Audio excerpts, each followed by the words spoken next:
Alright, everybody, today we are playing the Castle of the Undead. Boom, boom, boom. A mystical tale filled with monsters and creatures of the night. This is the cover. Behold it. Gaze upon that magic silvery looking sword. And the skelly bomb. Boom, boom, boom. Before I hide it away. I'll show you pictures as we go along the way as they come up. But for the majority, the book shall be hidden. Doo-doo-doo.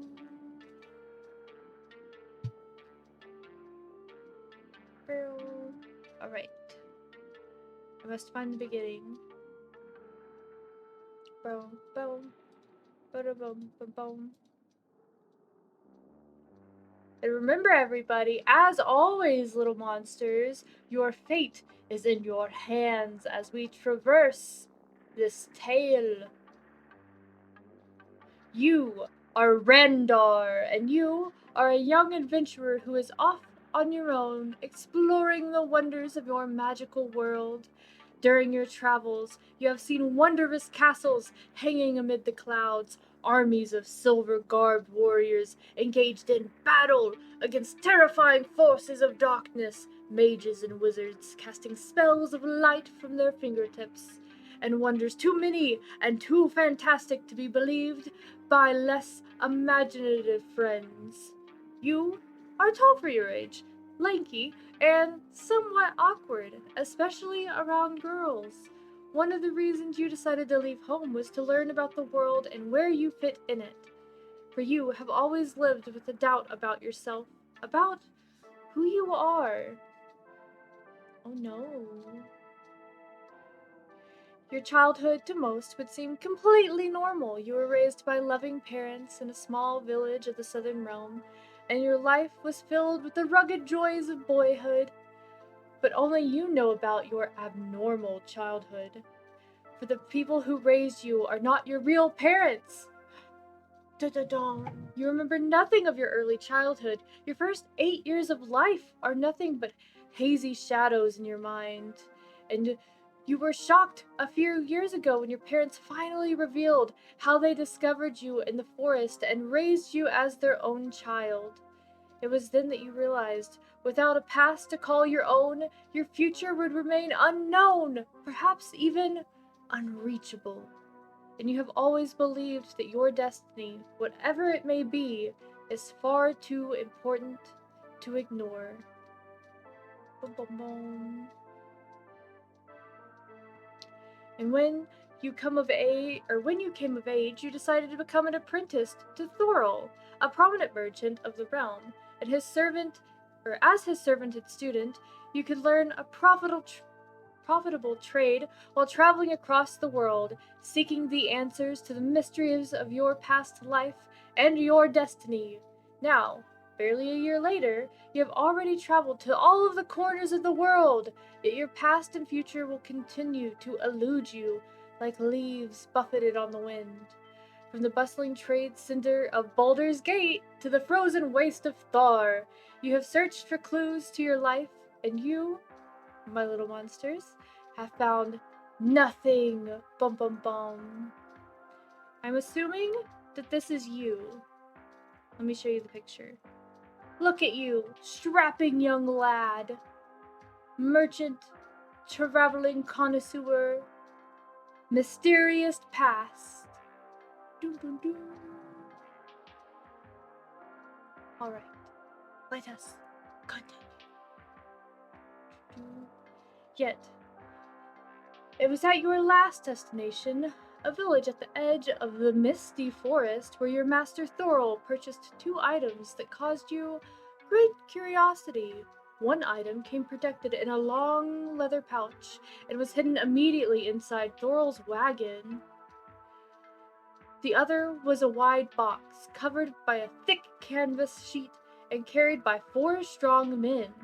It was tied onto a flat cart attached to the back of Thorol's wagon, and as you watched, you were amazed to see the cart shake, even though nothing was pulling it. something heavy and silent was moving around inside that box. Your mind screamed at you to take a peek under the sheet. But you had no time to look, for almost as the box was secured, Thorol called for the caravan to move on. The caravan traveled for the rest of the day. During this time, Thorol confided in you that he hoped to sell things he had purchased today for a great price at your next destination. A wizard who lived there was always interested in acquiring valuable, one-of-a-kind objects. Well, what are they, you asked? But your master remained silent. A gleam in his eye, and you were left to imagine what items could be.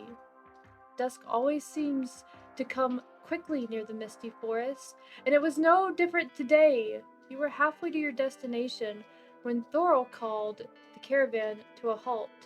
The servants quickly made camp, and Thorol posted twice the normal number of armed guards around the camp. It was then you knew that the items Thorol had found must be extremely valuable. If only you could discover what they were. Now, you find yourself in front of a campfire, eating your evening meal, roast beef and stew. Darkness has fallen, and the sounds of the forest are unusually quiet, causing you to sit uneasily amidst your wandering friends. Your thought turns to the path you have chosen, to explore the world in search of answers to your past and future. There's no way you can realize that soon your chosen path might take a totally unexpected twist and turn, and you may be confronted with a destiny far too horrible to imagine. Be prepared, Randar, for your destiny awaits you, hidden in a darkness that spans two worlds. Bum bum bum bum bum bum bum bum.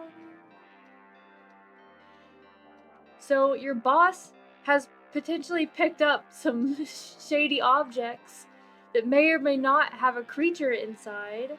How do y'all feel about that? Are we feeling good about our life choices and our boss? See. Bum, bum, bum.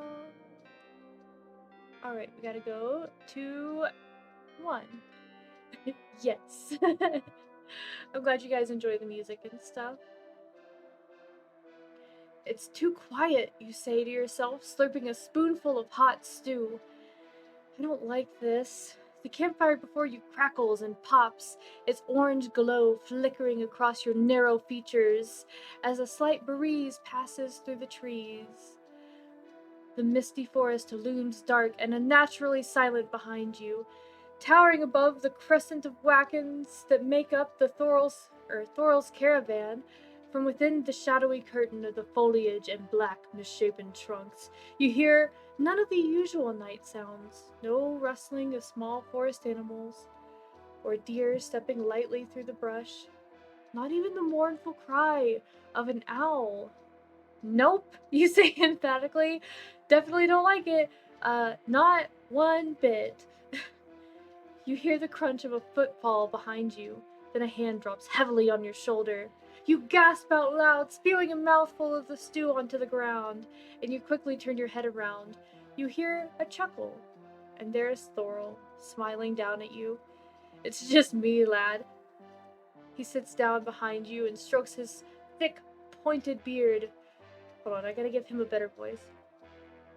To tell you the truth, he says, casting a wary glance toward the dark forest, I don't like it much either. He stares into the campfire, his eyes lost in the dancing flames. You know, I've heard just about every tale there is about Misty Forest. The legends of Carnivec's mansion, far on the other side of the forest. The things that are said to walk the forest paths in the deepest night. I'd feel a lot better tonight if we had just continued on. The items I bought today are dangerous to some, and I fear the enemies of light may want them even more than I thought. The enemies of light? Aye, lad. The legions of darkness, the things I have are, well, one is a curiosity, a mystery within a mystery, and I suppose that may never be understood by a normal man. The other? Thorol shudders involuntarily and buttons up his thick woolen vest, his woolen chest. Wachoo! The other is a magical item out of the mist of antiquity. Legends have been passed down about it for centuries, but no one knows how much is true. He pauses. In the distance you hear shouting, but you can't make it out. Thorol looks up and glances about the campfire, at the men and women comfortably ranged like a family between the semicircle of wagons. Apparently, he decides that everything seems normal and continues. There are those who desperately covet the things I have found. Even among us here in the camp, who can say which one has aligned themselves with order or with chaos? He places his arms around your shoulder. You have done well since you came to me, Randar. In a single short year, I've watched you work hard and grow from a wrangly lad to a strong young man. Of all my servants and apprentices, I trust you the most, Randar. In you alone I see a longing, a need to do good, to seek out something that is more important than gold and silver. It is because of this that I share my secret with you now. Heed my words well, Randar. Tell no one what I speak, lest you wish to be condemned to the eternal fires of the abyss. And no matter what, defend these items with your life, for I fear more may depend on them than either of us suspect. Do you understand? You swallow nervously. Not really, but not really, but I'll try, Master. Thorol nods. Good. When the merchant turns his attention to the edge of the forest, a pair of men come running out of the trees, James and Kin. You finally see as they come closer and trot towards you. Earlier they had been placed on guard duty along the forest edge. James comes to a breathless stop and looks down upon you, Master. Lord Thorol, it's Dale. He's disappeared. Into the woods. Thorol stands hurriedly. Tell me exactly what happened. James takes a deep breath and shuffles his feet. The three of us were at the post at the edge of the woods. I heard Dale mutter something to himself and stare into the forest. I looked away to see where Kin was, and when I looked back, Dale was gone. It was like a curtain opened up and swallowed him, Kin says. He just... James nods. Vanished. We went to the woods a ways to search for him, but it's too dark in there to go far, and he didn't answer our calls. Thorol nods once angrily. Alert the camp at once. We have to find Dale now, before he can get too far in those woods. James, get all the lanterns from the wagons. Kin, take Davenbrook and Gregor to guard my wagon. Let no one enter other than me. Take Randar here as well. Protect that wagon and the cage tied at the rear with your lives. Cage, you think? So that's what that thing underneath the canvas. But what's inside? The guards run off. In moments, the camp is alive with shouts of Thorol's frightened servants and the glow of torches and lanterns. What do you think happened, Master? You ask softly. Boom, boom, boom, boom. Let me get a sip of my tea real quick.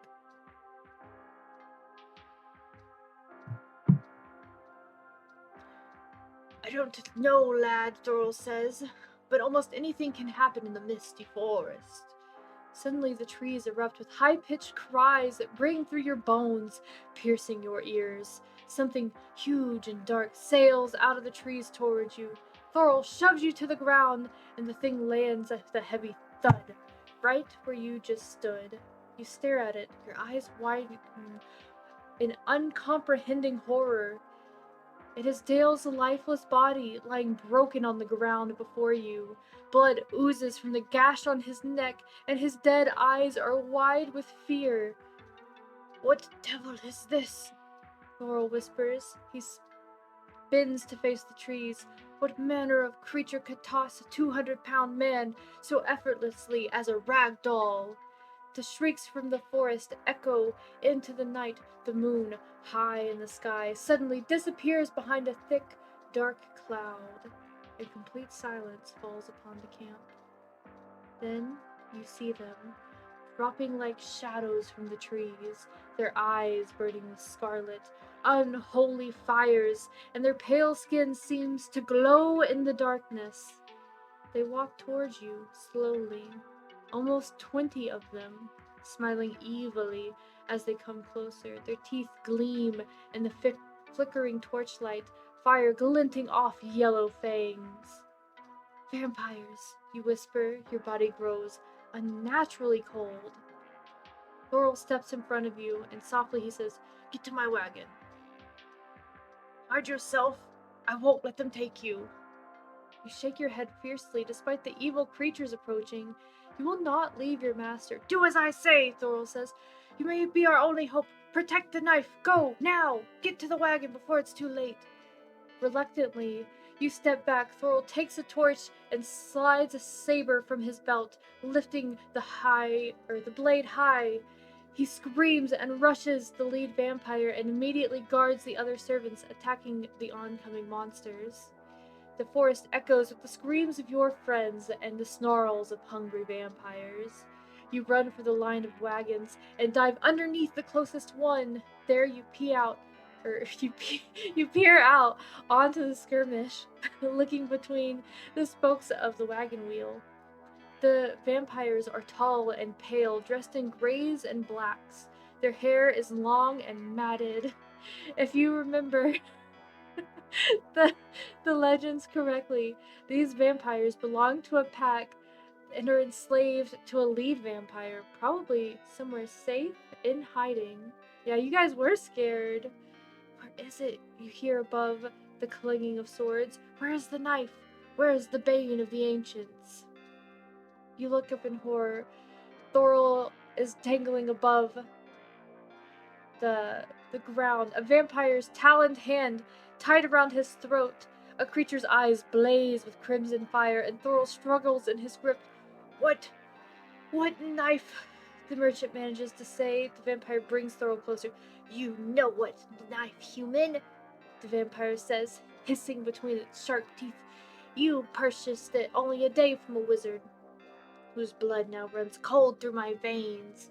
The vampire laughs. The hair rises on the back of your neck. Oh, blah.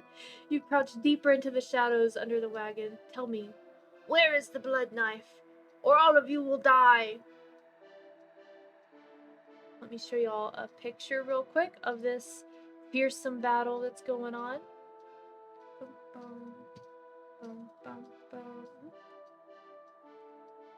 Look at these vampires. They got that Bela Lugosi hair going on, or at least a couple of them do.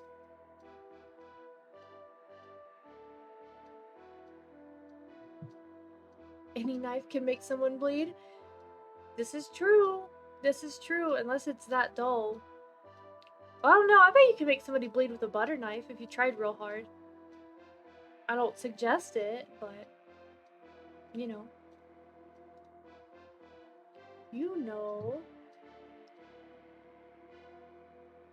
Suddenly, Thorol lashes out with his saber and thrusts the sword deep into the vampire's side. The pale creature looks down at the blade sticking in its body and then laughs mirthlessly. Ho ho ho ho ho. With seemingly very little effort, he tosses Thorol through the air to land sprawling across Dale's body. "For that," the vampire says, plucking the saber from between its ribs, "you will die." The fighting begins anew, and you realize you have only one chance now to help your master. You scurry underneath the wagons until you reach Thorol at the head of the caravan. Quickly, you pull yourself up on the side of the wagon and step inside quickly. Under a small bed of cushions, you find the pouch. It's long and made of worn leather, obviously old, and you can feel something hard on the inside. It's the knife they're searching for. But what's so important about a knife? Remembering Thorol's words, you lift the pouch and slide it underneath your shirt. The footsteps creak as you turn back to the door. You slip outside and glance around. Everyone is engaged in fighting or warding off evil vampires with fire and holy items. You have time to run away, but to where? The only place you can hide is in the misty forest, where the vampires came from. "Help me!" You fall to the ground and look up. No one is near, but you are sure you heard someone shout. Randar, help me! You twist around, but you can't tell where the words are coming from. The cart on the back of the wagon is shaking violently, as though someone is trying to get out. Did someone call me? You whisper hesitantly. Yes!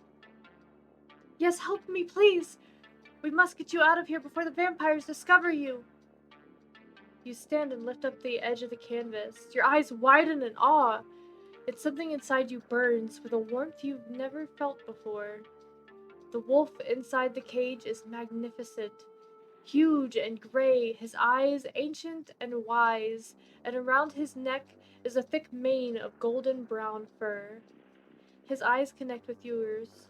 Rendar, you must open the cage. I can lead you safely away through the misty forest. Hurry, we don't have much time. The wolf can talk, but you cannot hear its words with your ears. Instead, you hear it inside your head with an inner voice that is somehow friendly and compelling. But how? You stammer. Now, the wolf shouts in your mind. Get me out of here now! Then a scream shatters your concentration. Without looking, you realize it's Thorol. The vampires must be torturing him, and at any moment he may tell them everything. You have to get far, far away.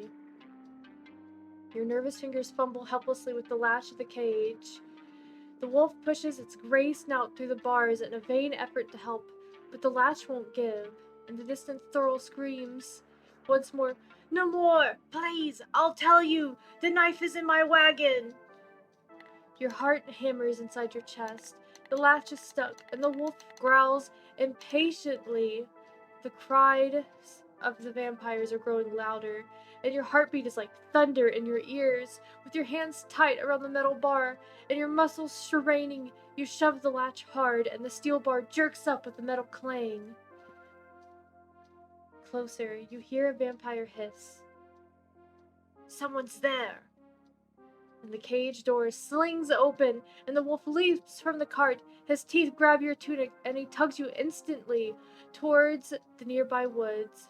Come on, Randar, we can't dawdle. Our lives are at stake. The wolf plunges into the trees, and with barely a glance behind you, you follow after him.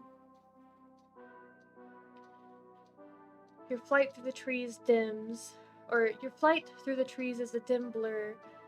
Twice you trip over roots, and twice the wolf jerks you quickly to your feet. Behind you, you see the vampire's eyes glowing red in the darkness, coming ever closer. The forest is a maze of trees, stumps, and roots that you cannot seem to see in the dark. Can't outrun them, you cry. I can see for both of us, the wolf says. Just follow me. This wolf is a real one. At least so far. He could turn out to be shady. We don't know. The air in the forest suddenly seems to still, and your skin breaks out with goosebumps as the temperature drops significantly. Behind you, the vampires' burning eyes are still closer, and you can hear their evil hissing over your own ragged breath. Ahead, the forest is thick with a strange gray mist that blots your view even 10 feet beyond. The mist seems to spring from nowhere, spreading ever closer. A peculiar, pungent smell assaults your nostrils.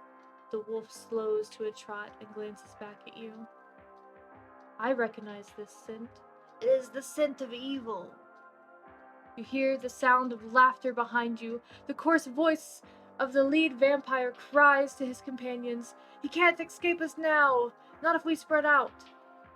As you watch, the pale, ghost-like vampires seem to fade away, and in seconds they transform into a swirling mist, tinged red by the light of hungry eyes as it spreads out amongst the trees, beginning to surround you. You are trapped. The mysterious fog creeping towards you cannot hide you from these creatures, but step back into the crimson mist is unthinkable, or to step back into it is unthinkable. You look to your companion for help, but his dark eyes are unfathomable. We have no choice, the wolf says. We must run or die.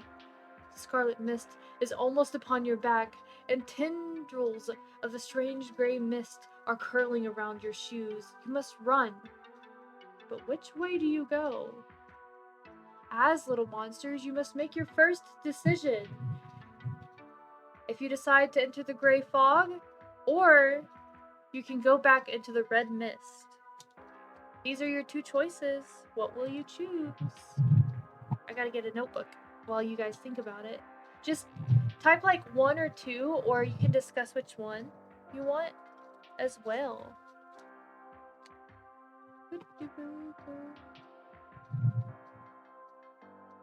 Yep. So yeah, basically, it's just deciding which way do you want to run? Into the gray fog or red mist?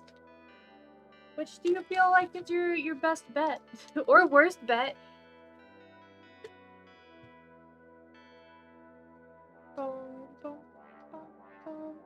Oh, thank you for the sub, Addie, while we decide things and stuff. Thank you for deciding to stay in the dungeon. You get all of the lich cookies. Our alerts are turned off, but I'm glad that I caught it while we were at a choice. But just know that you get mini lich cookies, plus extra since it's Halloween. It's officially Halloween now. Typically, red implies blood, so you'll go with the gray. Okay, so we got 1 vote for gray. So if we have any naysayers, speak up now, or that is the path we shall go with. Tama, what do you think? Which way should they go? Oh, that's a good choice, Tama. Good choice. Alright, we got 2 votes for gray, 3 choices for gray. Alright. So we gotta remember what page we're on now. We're on page 13. And then we gotta go to 29. I'll write them down in case we die. Because, you know, that's always a possibility. Alright. Page 29. Boop, boop, boop. Are y'all enjoying the spooky vibes so far? Because I am. We got vampires chasing us.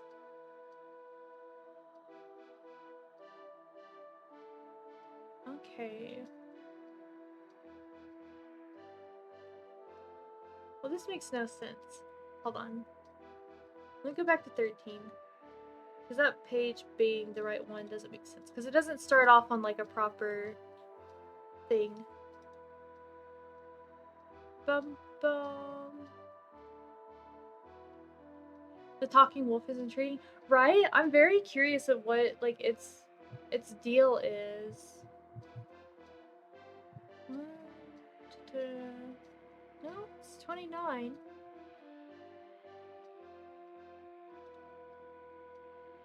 5, 6, 7, 8, 9.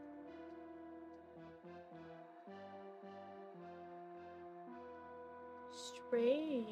Maybe. Huh. 'Tis a first.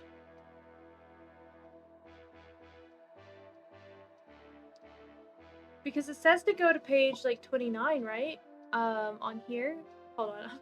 I'm gonna pull up the page, make sure I'm just not having a number problem. Y'all tell me.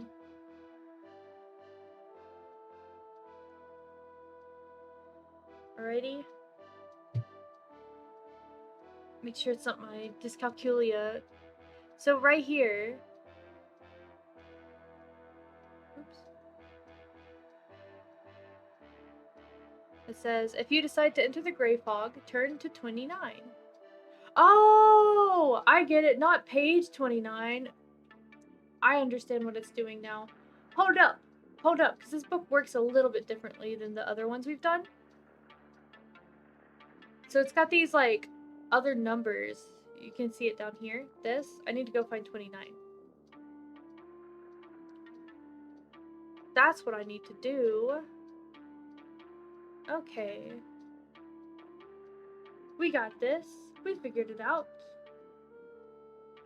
Boom, boom, boom. Yeah, loading. Just huh. Let's see if I can just search the number. Boom, boom, boom.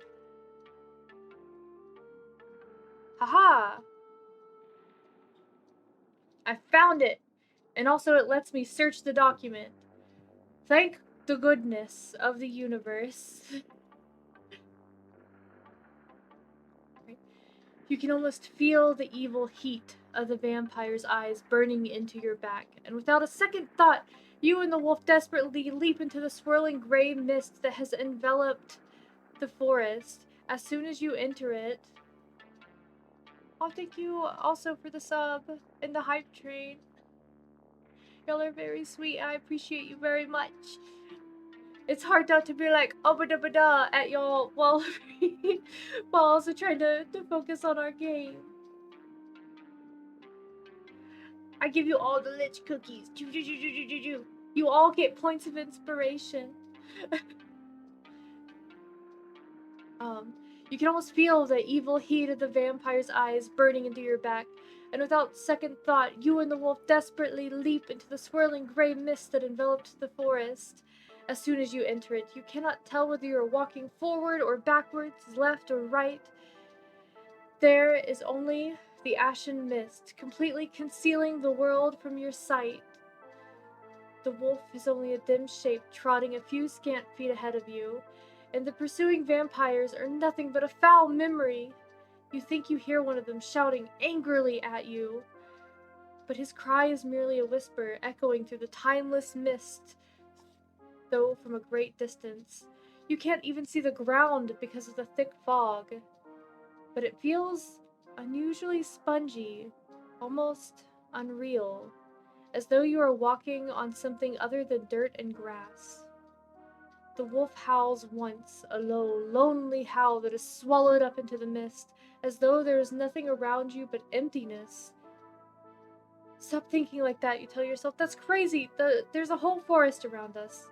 You stretch out your arms and reach around you, searching for the comfortable feel of an oak or a pine, but your hands close upon no bark or leaves. Instead, they feel nothing but the chill emptiness of this mysterious mist.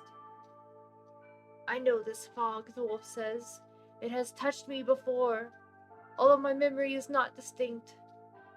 But I know that it is dangerous. Rendar, I know not where. Would you have rather gone back towards the vampires, you ask, suddenly angry? That would have been suicide. Does the wolf not realize that? What other choice did we have if we had stayed? You shudder involuntarily.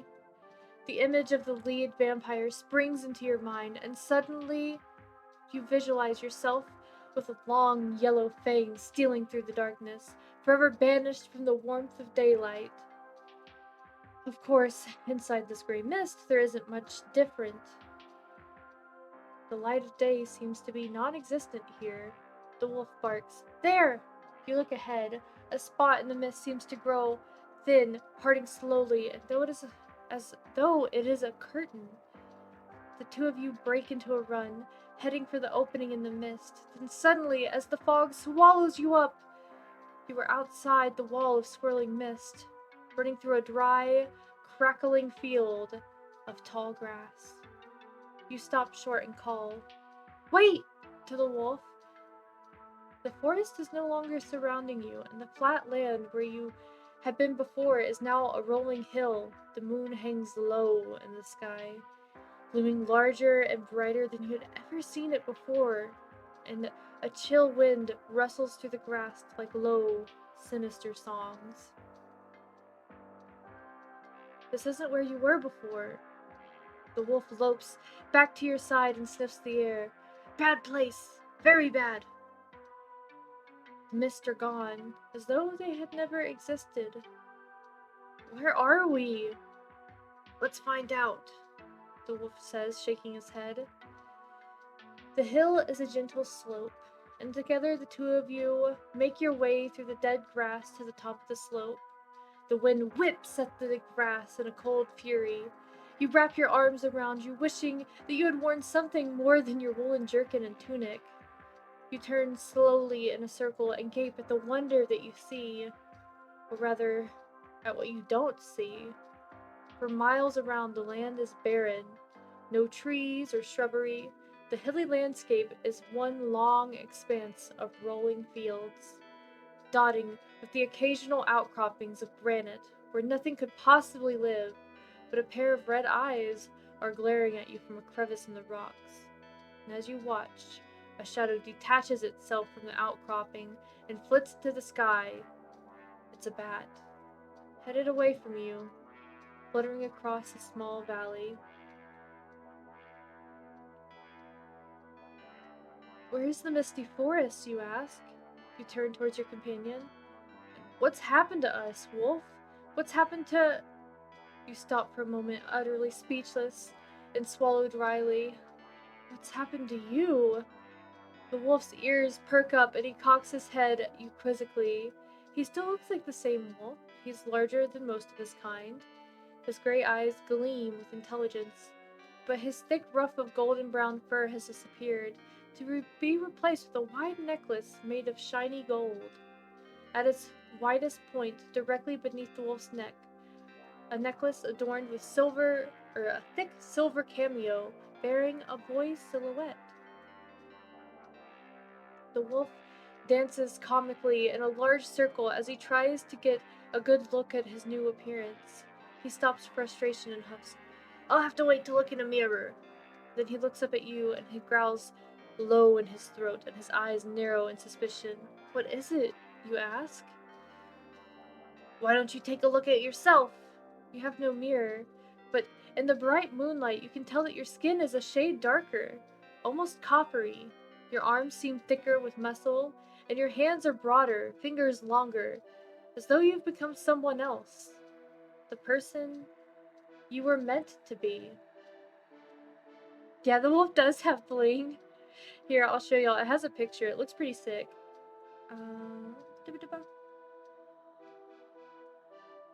Also, apparently we've transformed. Boom, boom, boom.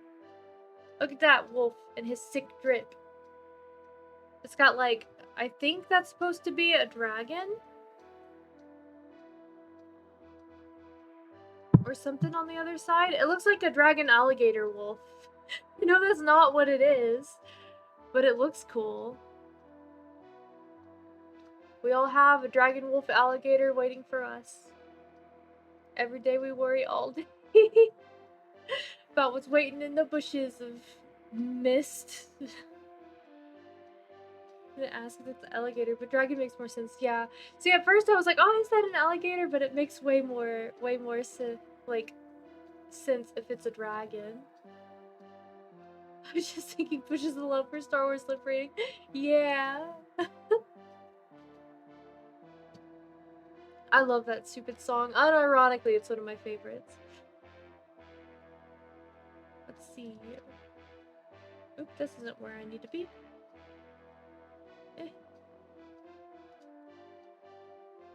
Alright. Let me hide this once again. Boop. Wrong thing. This is the right thing. Okay. Get a sip of my tea again.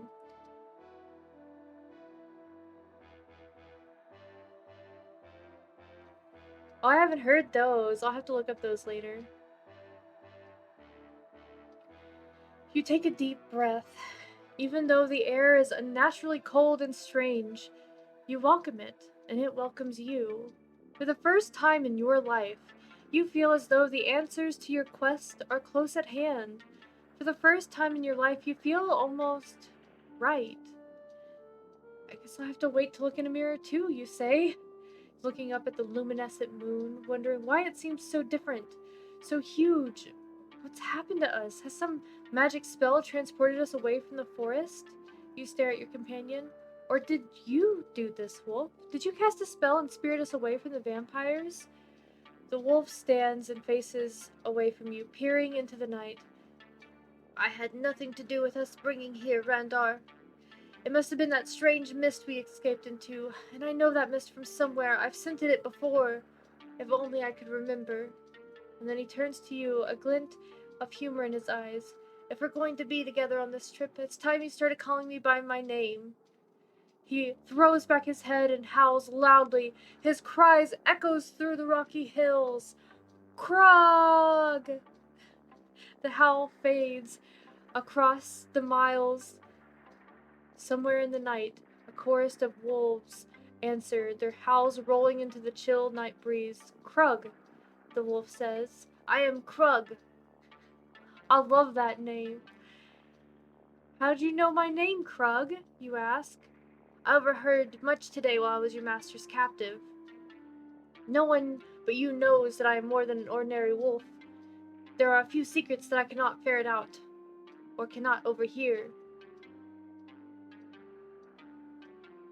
Why me, you ask? Why did you choose to reveal your secret to me?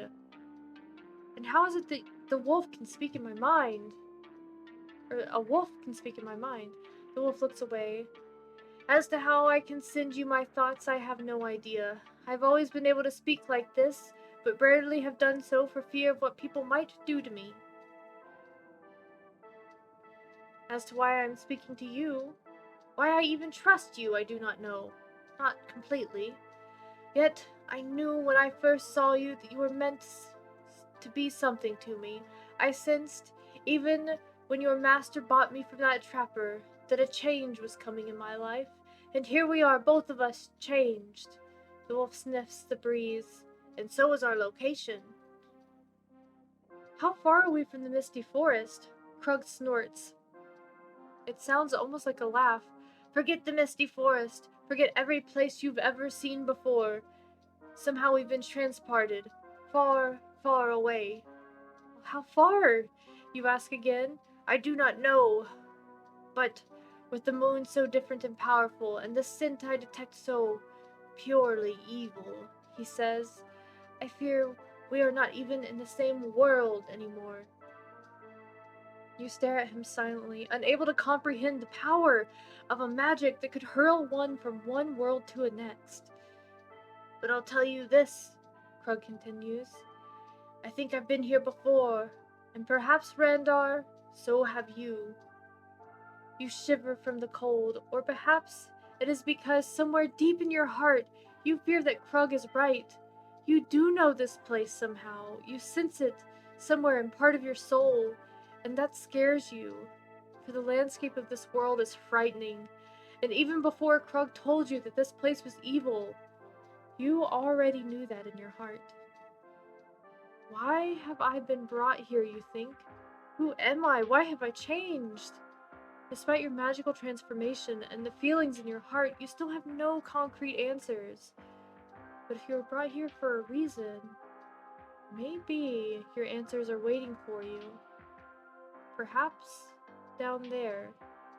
From where you stand at the top of the hill, you can see straight down into a shallow valley, where the lights of a small village flicker warmly in the dark, cold night. Beyond the village, frosted with moonlight, sits a tall, brooding castle, its tower seemingly piercing into the black sky. No flags or banners hang from the towers. You cannot even spy a single light burning in its brooding bulk. Maybe we should make our way down to that village. Perhaps, the wolf says, but what about there? You follow Krug's gaze to a low hill on your right. At the top of the land stands a large mansion, built with stone and brick. In one high window you see a single candle burning brightly. Well, you say, the mansion is closer and seems to be occupied. Let's go there. Maybe someone can help us. Krug growls, but the village will have more people in it, and there will be an inn, where we can shelter for the night. You turn your gaze from the mansion to the village and then back again. Krug looks at you seriously. No matter where we go, or what we do, you must never reveal that I can speak with you. You must promise me this. Somehow I feel that it's important. You smile and nod. I agree. I'll keep your secret, Krug, until the day that I die. Let's hope that is far in the future. Now, where do you want to go? Alright, we've got our next choice, guys.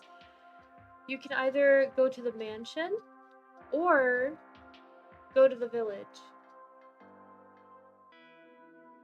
Are we in one of those dimensions that I heard were essentially prisons or something? I remember hearing about it on a video talking about the Bagman. Yeah, I'm pretty sure we are. I don't know what dread domain we're in, or if it's vampires, usually it's Ravenloft, but it could be something else just designed specifically for this adventure. But yeah, it's somewhere like Barovia, essentially. I don't know if this is straight up Barovia or not. The flat hills make it sound not like Barovia, but we will see. Alright, so we got 2 votes for the village. Yeah, 3 votes. Alright, we'll go with the village then. So we gotta go to page 4, or not page 4, but option 4.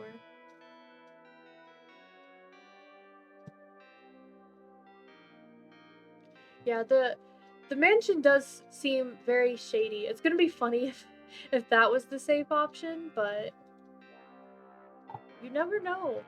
Sometimes you don't know in these games. Oop, I like scoot out a little bit to type. Yeah.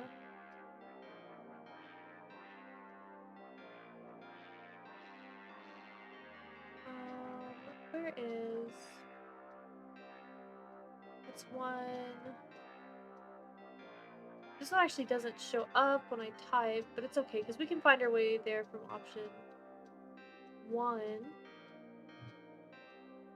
But yeah, I do heavily agree that the mansion seems shady. Everyone knows that vampires are crazy for expensive real estate, honestly. Oh, here it is. Yes, I should take a drink before we continue. Thank you, Fallen. Must wet my whistle. Coat it with the thick blood of adventurers. I mean tea.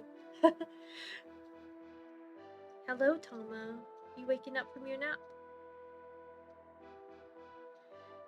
The mist appear almost like a solid wall, barring your way towards the village. You look behind you at the old mansion and then back into the ashen fog, trying to peer into its secretive mass. Yes, the mist could provide some way back home, you realize, but it may also be some new kind of diabolical trap, intended to trick you somehow.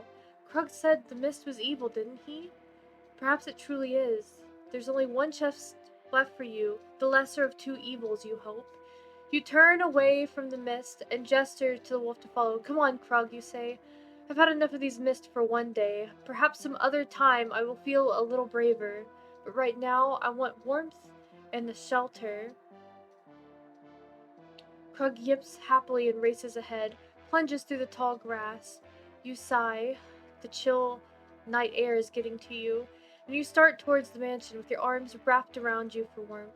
The old mansion sits atop a hill, perhaps a couple of miles away, and your mind fills with images of roaring fires, piles and piles of food laid out on the long table, and you, as the guest of honor, at a banquet just for you and Krug. Bum bum. Krug. Now there's a mystery, wrapped up in a larger mystery.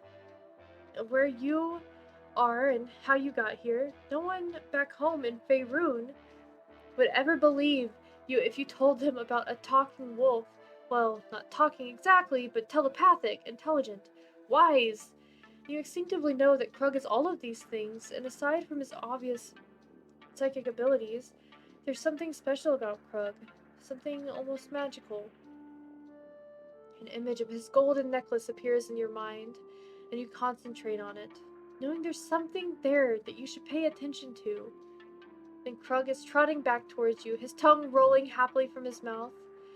You made the right decision, Randar. Neither of the choices seem very pleasant, but I'll take the security of the mansion over those creepy mists any day. I hope someone up there has some food. Your master Thorol had gotten around to feeding me today. Aww, poor baby. You look at the wolf and keep walking, lost in thought. Krug, how is it that you can speak? I mean, how did you come by your powers? The wolf keeps a pace ahead of you, trotting protectively at your side. Let me put that up. I don't know the answers to your question, Randar. I've always spoken like this, but I try to keep it a secret from humans. Many times I've gotten into trouble because of it.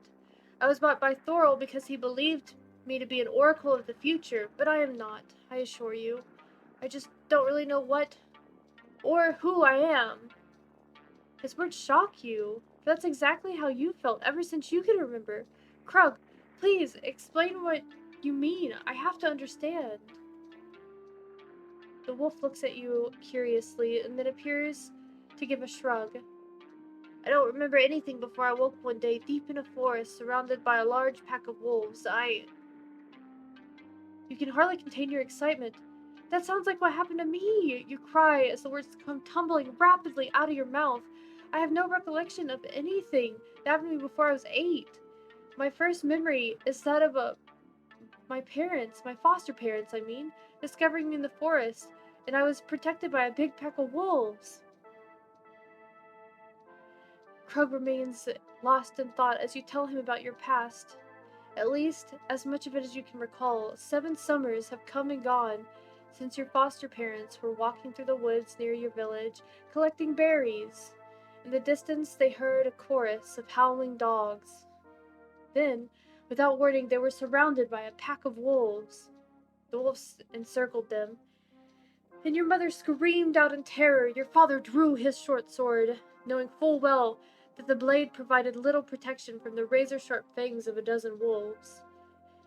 Then the circle suddenly parted, and the wolves herded the man and woman forward, deliberately guiding them deeper into the forest. And soon your father sheathed his sword, for he knew intuitively that they were being taken somewhere for a reason, and that they wouldn't be harmed. As they trekked deeper and deeper into the woods, they lost track of time. Finally, in the center of a misty hollow, deep in the darkest part of the woods, they came up across another pack of wolves. Fully a score of them, gathered protectively around a small, huddled form, asleep on a bed of leaves and twigs. The small child was you. With the wolves as escorts, the couple brought you back to their cottage in the village. The wolves remained hidden at the edge of the forest until you were safely inside and then slunk back into the trees. When finally you awoke, your new father asked who you were. Randar, you said softly. My name is Randar. And where are you from, Randar? Who are your parents? Although you tried hard to remember, you couldn't. It was as if your entire life up until that moment had been erased from your mind. 7 summers later, you still have no answers, but you've committed yourself to discovering the secrets of your past. Your foster parents raised you with all of the love they felt in their hearts, but deep inside, you always felt alone, as though something was calling to you. You've always loved dogs, and on several occasions when you saw wolves at the edge of the forest, they would eye you curiously. You felt a strange kinship with them, as though somehow you knew them, and something that you saw in their strange eyes made you certain that they knew who you were. Now you find yourself in a strange world, with a wolf who, like you, has no memory of his youth, and the two of you keep trudging toward the mansion on a hill. Krug finally speaks up. How many summers ago were you found with the wolves, Randar? Let's see, I'm 15 now, so that makes it 7. Oh, what time of year? Spring, I think? Yeah, it was spring. I also awakened to our world in the spring. Spring 6 summers ago. The two of you walked for a little while in silence. The wind whips at your back, chilling you to the bone. The dry grass shivers as though it's alive. The moon hangs serenely in the black sky, casting its eerie glow upon the shadow land. Krug's voice is a whisper in your mind. Have you looked at the knife yet? No, I'd completely forgotten about it, with all those vampires after us. I guess I could think, or all I could think about was escaping. You stop mid-stride and reach down inside your shirt. Your hand closes upon the leather pouch, and you draw it out from your shirt, holding it out at arm's length. Slowly you peel back the flap of the pouch. A weak red light glows inside the pouch. As you reach inside and feel the solidity of the weapon at your hand, as your hand closes around the hilt. It glows brighter with the warmth of your hand, and you dimly think that your hands were made to fit around this knife. You draw it from the pouch. Krug takes a step back, his eyes wide with awe. You hold a long, narrow dagger, finely carved out of a single huge ruby. The razor-sharp blade is almost a foot long, and the hilt is crafted of the finest silver, sculpted to portray a snarling wolf's head on one side and the bust of an aristocratic-looking vampire on the other. As you hold it at arm's length before you, your features are softly illuminated by the dagger's flickering inner energy. Scarlet light gleams like drops of blood in Krug's eyes. The vampires called it a blood knife. I can understand why. What do you think it's for? Krug sniffs the blade. It's neutral, neither good or evil. I detect no scent from it at all. How strange that there's a wolf and a vampire molded on the hilt. I don't really want to think about what that means. It's all just so coincidental, Krug. I find you a wolf, and we're attacked by vampires, and now we end up in this strange land. Whatever it is, I wish I understood what was going on. Do you? Here, before we continue, I'll show y'all the picture of the knife, because it's got a picture. Oops. I don't know why it's... Oh, it's probably because I zoomed out at some point. Whoop.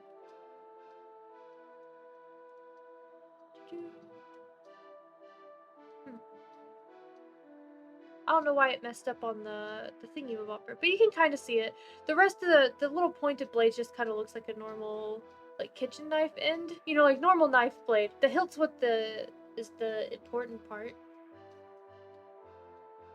Boom, boom. But it looks pretty cool. What if the wolf was a polymorphed human, you were a polymorphed? That'd be a twist, wouldn't it? It'd be kind of fun.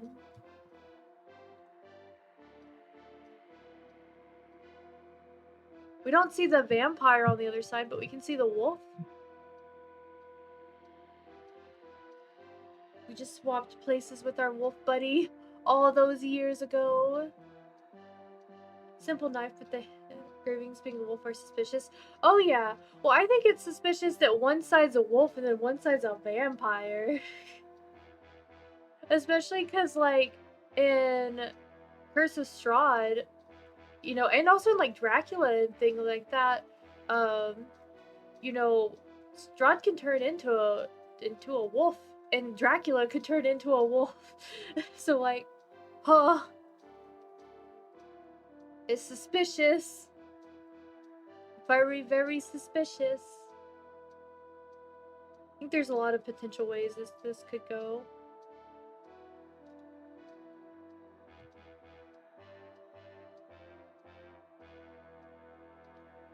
Oh yeah, that's the thing for some... I think it's because, like, it's the association with, like, danger and stuff. With, like, the folklore behind it.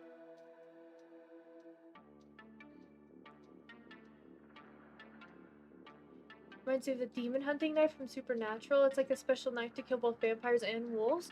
Oh, maybe it is something like that.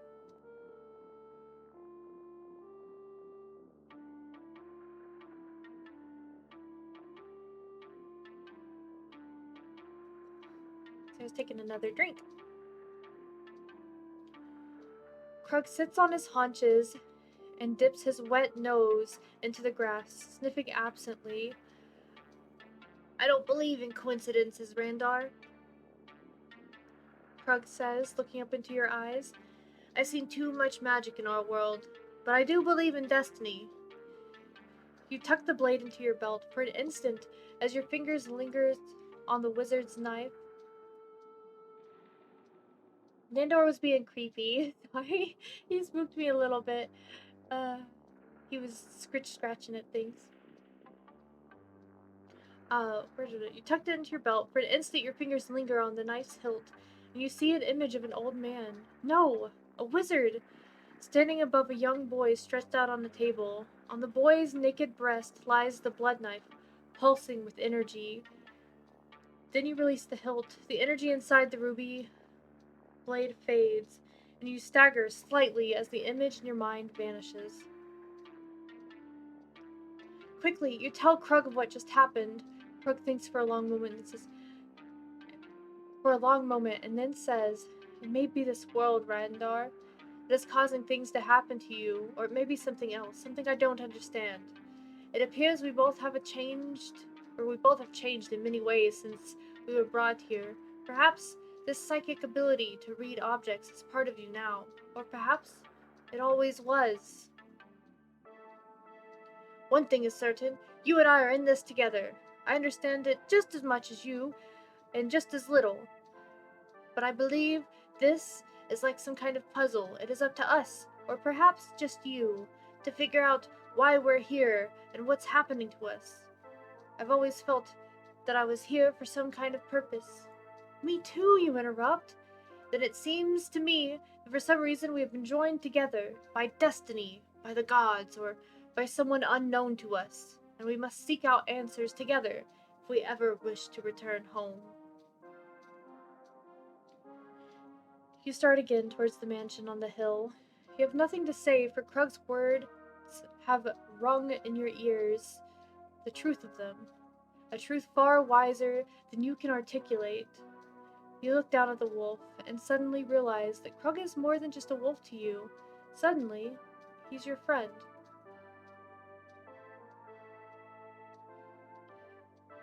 When I become a man, you think, will I be as smart and as wise as Krug? Will I be as friendly or as nice or as strong?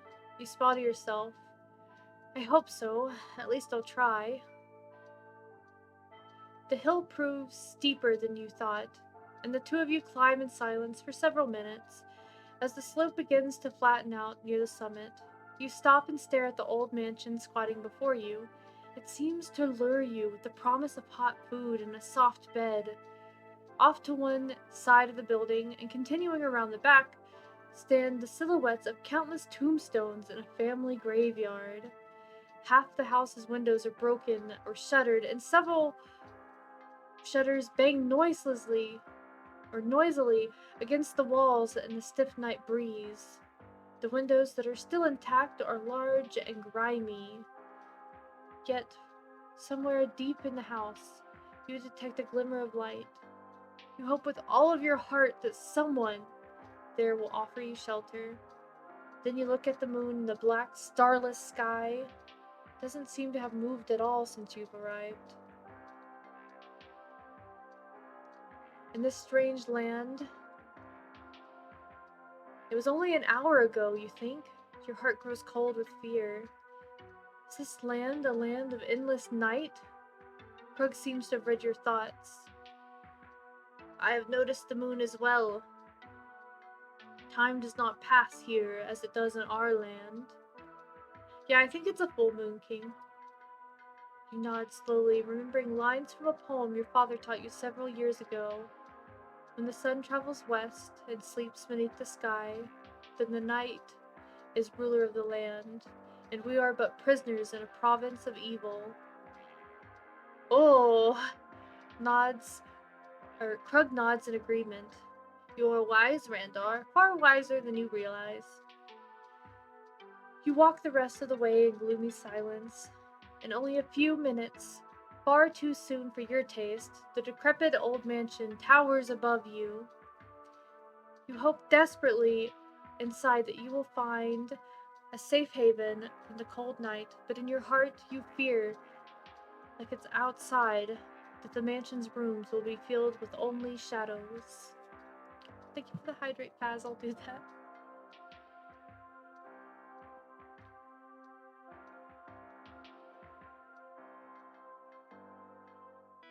We got a spooky mansion happening.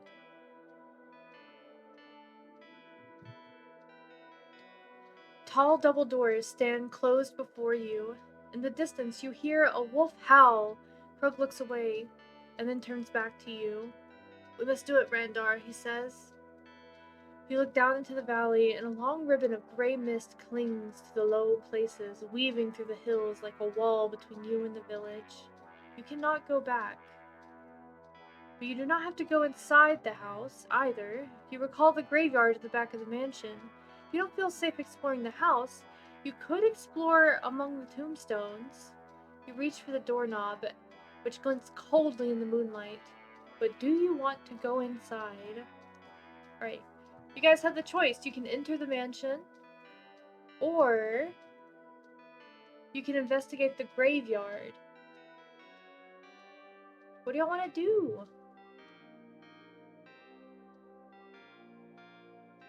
Graveyard sounds even worse than the mansion. That's fair. So is that one vote for the mansion, potentially? Bum, bum, bum, bum. I need y'all to know, Tama is listening so, like, intently. He's not, like, napping. He's just kind of staring at me. It said we went to the village specifically to avoid the mansion. That is true, but you can't go back to the village. It's blocked off by that mist.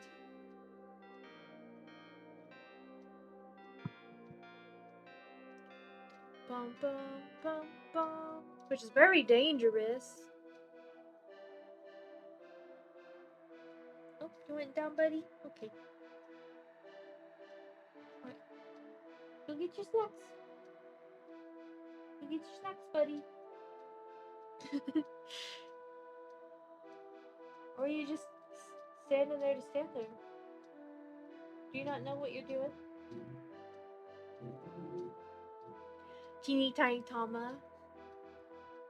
True. Could be a shed or something useful in the graveyard, or some undead. Yeah, it's kind of hit or miss. It's like, oh, this could be abandoned, and there might be like a nice little shed back there. Or undead could just like pop out and grab you.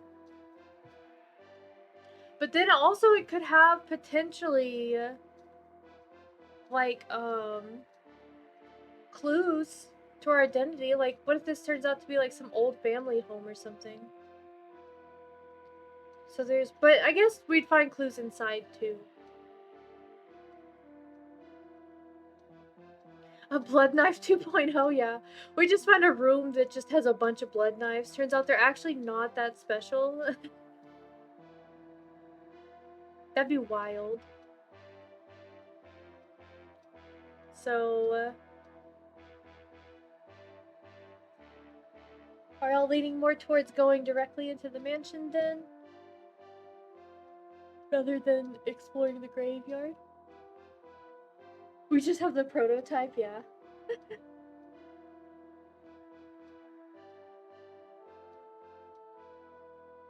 Maybe a shovel or an axe, at least to stick to bonk. That's true. Bonk bonk. Bow, bow.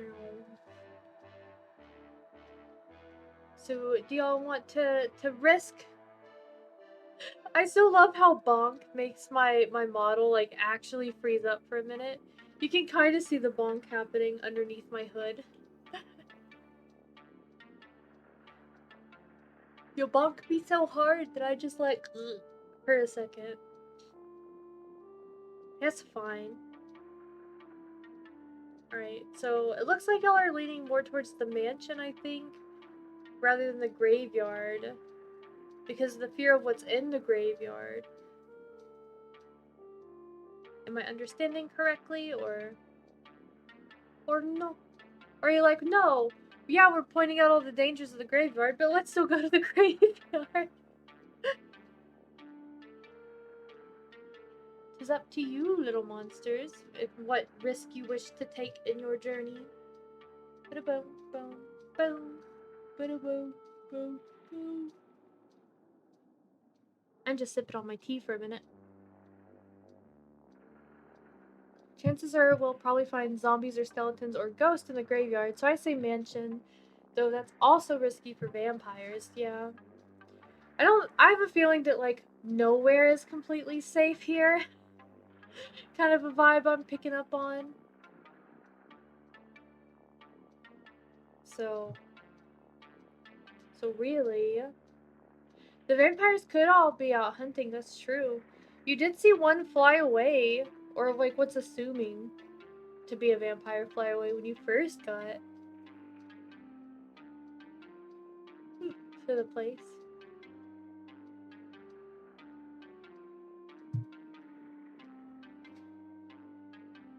Also, one thing I want to do real quick, because I think it'd be maybe cute. Hold on. So I want to take the armor up and put it on y'all. Like little teeny armors. Because y'all are the adventurers of this story today. Oops. Look, little armor.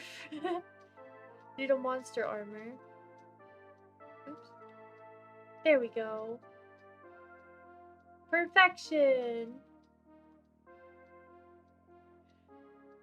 Suddenly, we find ourselves stealing from Strahd, so he's getting out blood in the town. Yeah, he shows up and he's just like, "What are you doing in my house? Stop stealing my stuff! Rude! This is a crime!"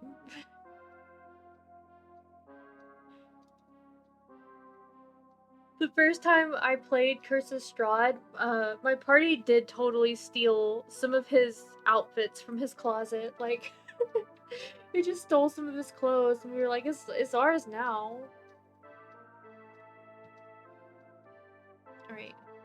Since we're going into the mansion, we gotta go to 27.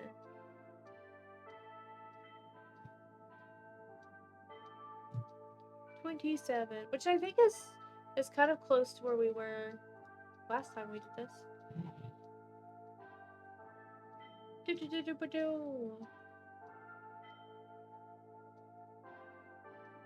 That's page 27, but we need... There we are.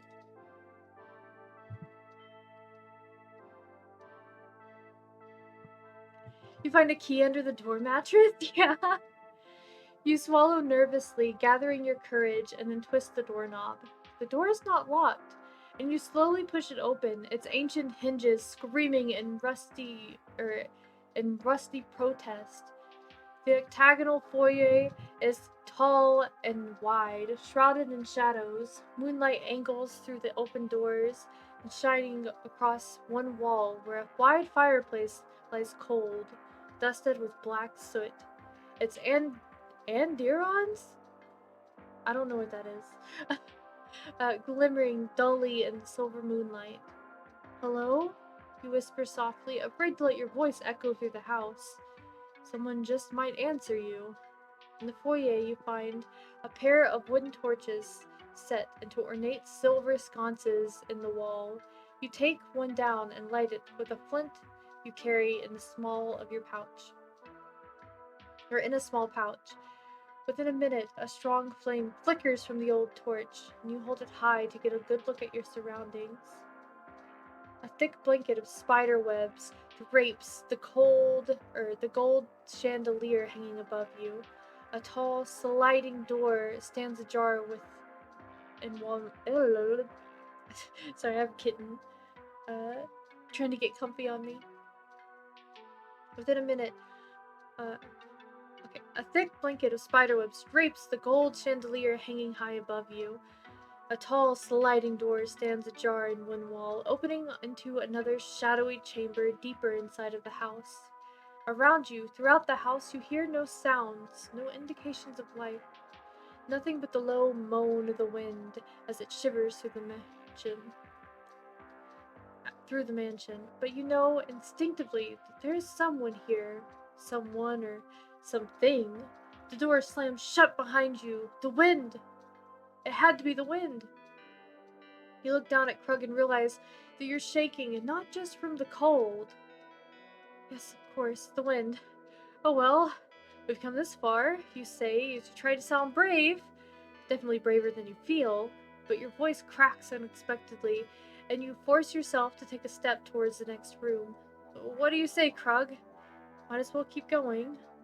Krug remains silent, and you lift the torch high and step into the chamber. Shadows hang like cobwebs in the corner and faraway stretches of the room, where the flickering light of your torch cannot reach. It seems to be a study, or maybe a drawing room. One wall is lined with row upon row of old, dust-covered bookshelves, an antique desk situated near the shelves, covered with yellow paper and books that appear as though they haven't been touched in decades.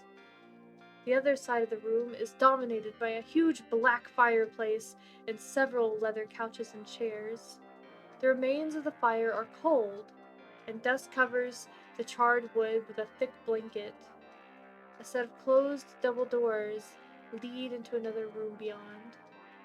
No one's used this room for years. I detect movement somewhere. I think there's someone else in this house, Krug says. Why don't you lead the way? You have a better sense of direction than I do, and I can get us lost, you say. Krug sniffs the air tentatively, as though to test the limits of his senses, then leads you towards the double doors. You open them and pass through, and continue your exploration. The house is large, far larger than it appeared from the outside. Darkness holds sway over this ancient mansion.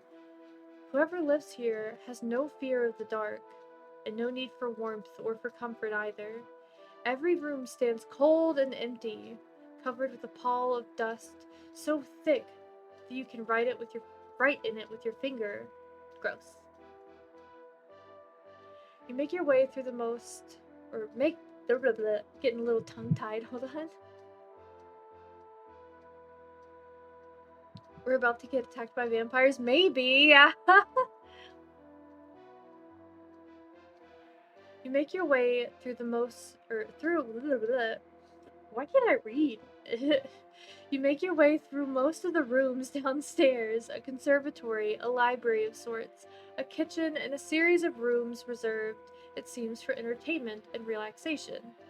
Then you climb a wide staircase to explore the upstairs, and as you pass through the house, you have the distinct feeling you are being watched. At times, the sensation is so strong that you quickly turn, expecting to catch a glimpse of someone following you. You don't want to mention it to Krug for fear he'll think you're being silly, but it seems to you that this mansion might be haunted. You've heard a good many ghost stories from friends and servants traveling with the Thorol's caravan, but you've never seen a real ghost, so you don't know if you're imagining things or not. Ghosts aren't supposed to be real, are they? You enter a long, seemingly endless hallway, where closed doors stand one after another on either side. You reach the door on the left, and for an instant, from the corner of your eye, you see a misty, transparent shape hovering near a door on the other side of the corridor, watching you carefully. You whip your head around, and at last, nothing. Was it ever there? You shake your head to clear it and look down the dimly lit hall. You decide to say nothing to your friend. He'd probably think you're crazy after all. Ghosts aren't supposed to be real. You live in a world with vampires and talking wolves. Exactly. I'm surprised at this point that he'd be surprised.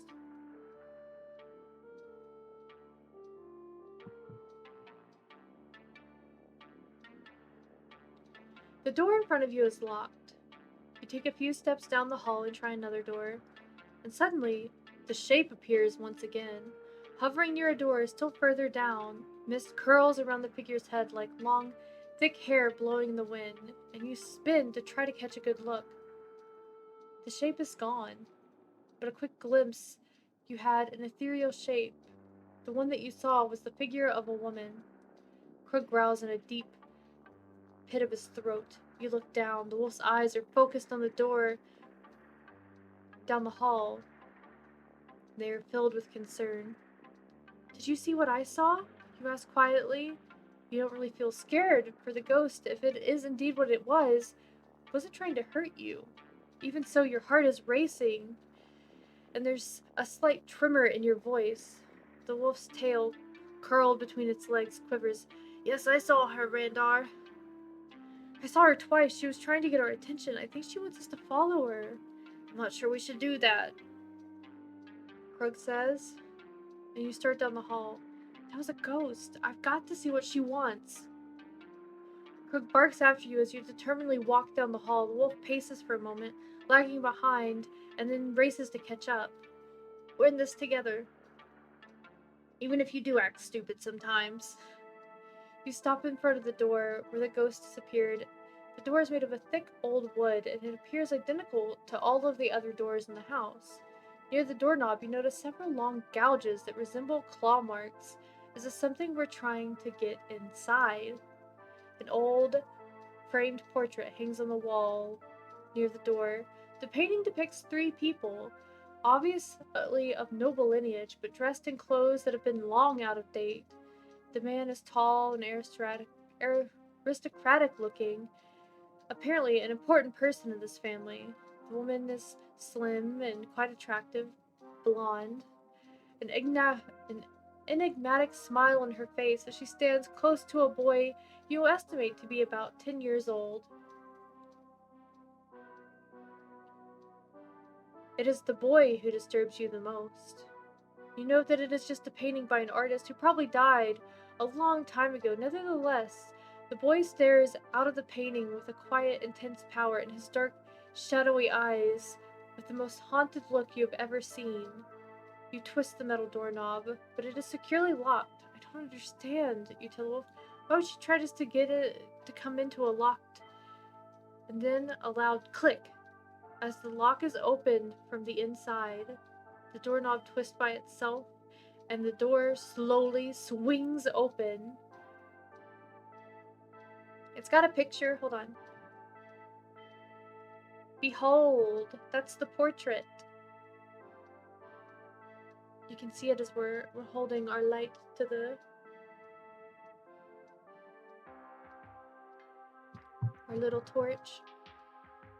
That kid's eyes do look haunted as hell, though. When you look at the parents, they're all nice and smiling, and he's just oh. He's all stiff looking.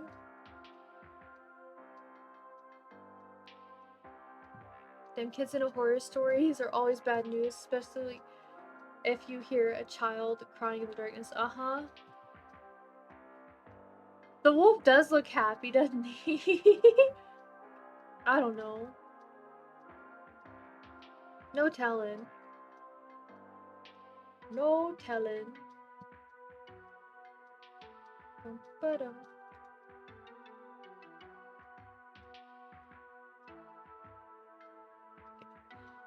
A gust of cold air buffets your body. Moonlight streams through a broken window, where the tatters of an old curtain flutter wildly in the wind. Shards of glass collect the moonlight and cast shattered sparkles of light across the wooden floor. There, staining the brown planks almost black, are several large stains of something that you recognize as dried blood. The room holds a four-poster bed. Its dust-shrouded covers are also splotched with dried blood, and against one wall is a dresser and a vanity, its large mirror long ago shattered into tiny fragments. A rust-covered sword lies on the floor. Upon closer inspection, you see that the rust is really still more dried blood. The air grows chill and you hear Krug whimpering, Rendar, she's here! Look!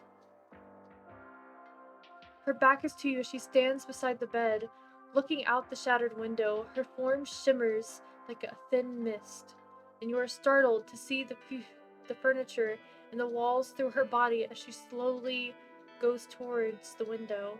Her hand goes up, turning an invisible latch. But she opens the closed window, and she turns to you, and you see for the first time that she is the ghost from the woman in the portrait. Tears stream down her face and drip to the floor. Her ghostly gown is stained dark where she had been stabbed at least a dozen times. "We love you, Eric," the ghost says, looking at you, and then realizing the ghost is speaking to the memory of the person who killed her. But you cannot have you but you cannot have us, not as a sacrifice to that monster. She gestures out the window, as you see that she is pointing straight to the castle in the distance. She steps into the windowsill, and without a moment's glance, she hurls herself from the window. You scream out, "No!" and run towards the window. Krug pops his head beside you, and together you look down. The side of the mansion faces an ancient family cemetery, and you gape at the woman's broken body lying in the front gates to the cemetery. As you watch, the body vanishes, blown away like smoke on the wind. That must be how she died. She jumped out of the window to get away from someone. But why, you ask? She'd already been stabbed. Why would she want to kill herself when she was already dying? Krug is silent for a long time, and then he looks up at you. "Perhaps there are fates far worse than death, my young friend. You saw them yourself earlier, back at the caravan." I'm sorry, I have to stop. That's a Dracula reference! Bela Lugosi, let's go! Why am I waving? How long have I been waving? I didn't even know I had that as a redeem. Got too excited. There we go. Why didn't y'all tell me I just had a random ghost hand waving? It's all like spooky things happening in our story, and then me just like do do do do do with a hand that doesn't even match me. How is that a thing? Goodness. So silly.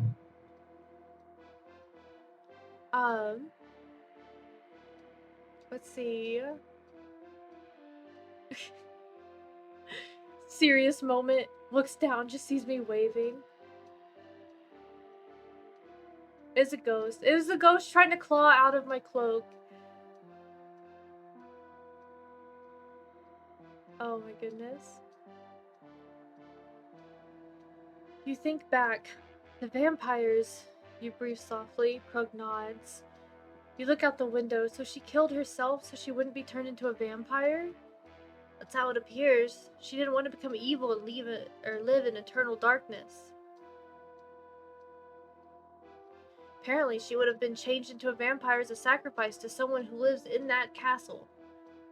Do you suppose he's still around? Which one? The vampire in the castle or the one who killed the woman? Legend says that people can become vampires by giving a sacrifice or offering to a vampire in payment for the kiss of eternal undeath. Oh, I'd rather be a vampire, 100%. I wouldn't even question it. Just,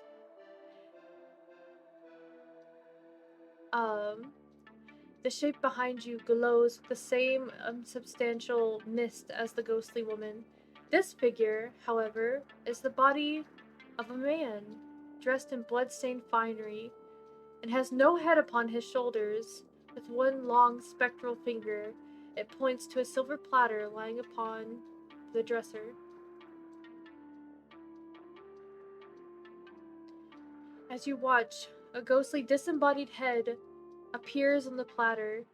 Its empty eyes seek you out, piercing you with their hollow gaze, and you recognize this ghost as the man in the family portrait.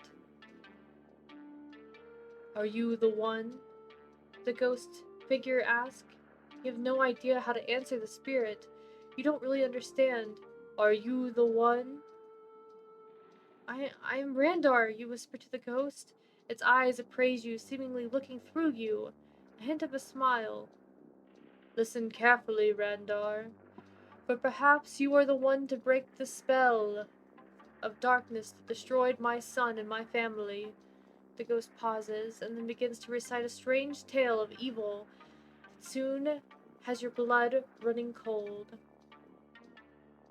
"In darkness came the Undead, to steal the land from the people, who had lived here all their lives. The monster behind the invasion was Velkon, self-proclaimed lord of the undead, who fought against the living with his legions of ghosts and zombies, spirits, and blood drinkers. Soon the land was theirs, and some people were held prisoner by unliving shadows.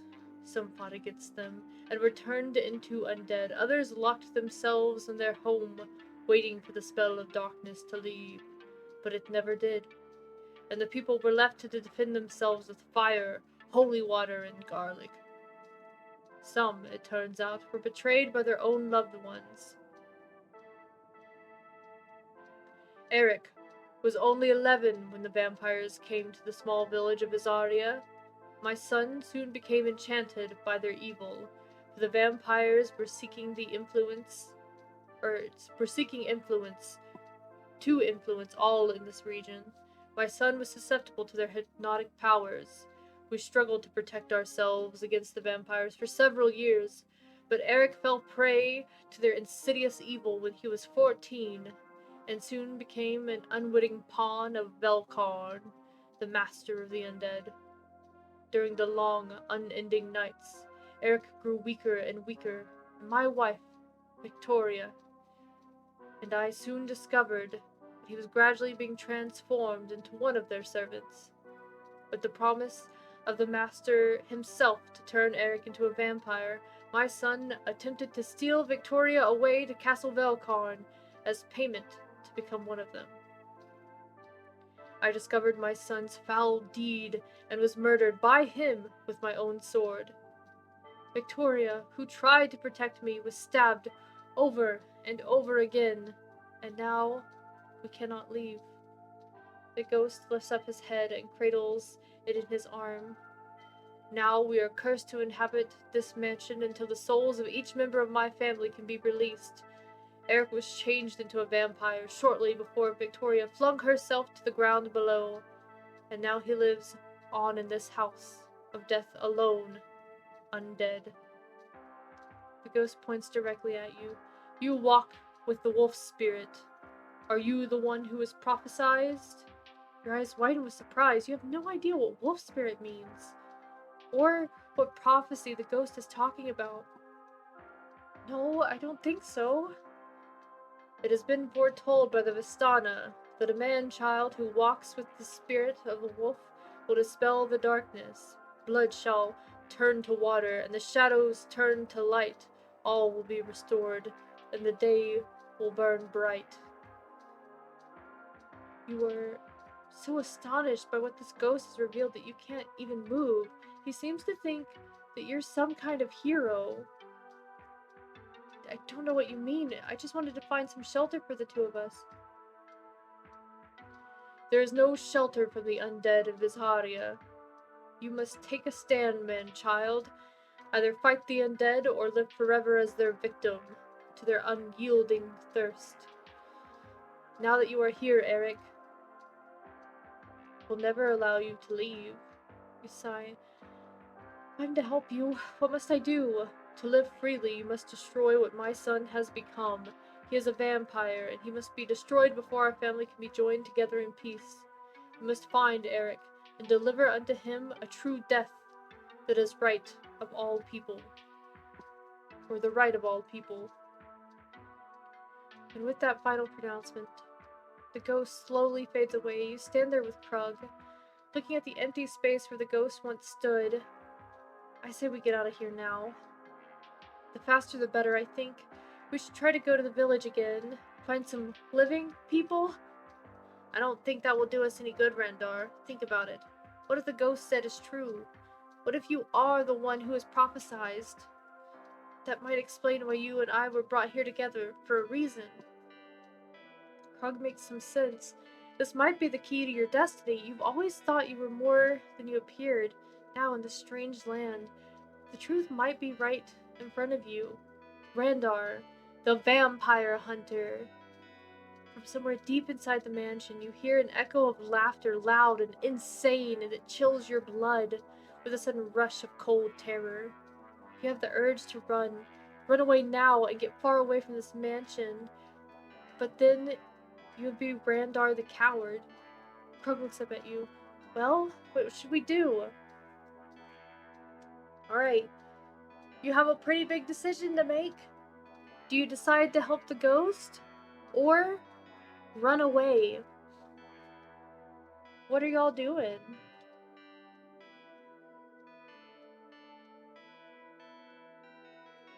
This is a tough choice. Will you be Randar the coward or Randar the helpful? The plot does thicken. It's getting ooky spooky in here. Also sad. I wasn't expecting, like, this one to get as, like, dark as it's kind of gotten in some places. I knew it was gonna be, like, spooky and stuff, you know, but... Curious and curiouser, I do dare say. While y'all are deciding on this one, because this is a good break point, I'm gonna go get more drink, because I just ran out of my tea, and I need that. So, I will be right back. I am back. Doop-a-doo. And with a drink, so I'm not dying now. I also got some vampire fang-shaped ice cubes. You know, we gotta stay on theme. So, what do y'all want to do? Do you want to help the ghost? Or do you want to run away from this strange place? What fate do you think you are deserving of? Also, why did this stop? Oh, my music. There we go.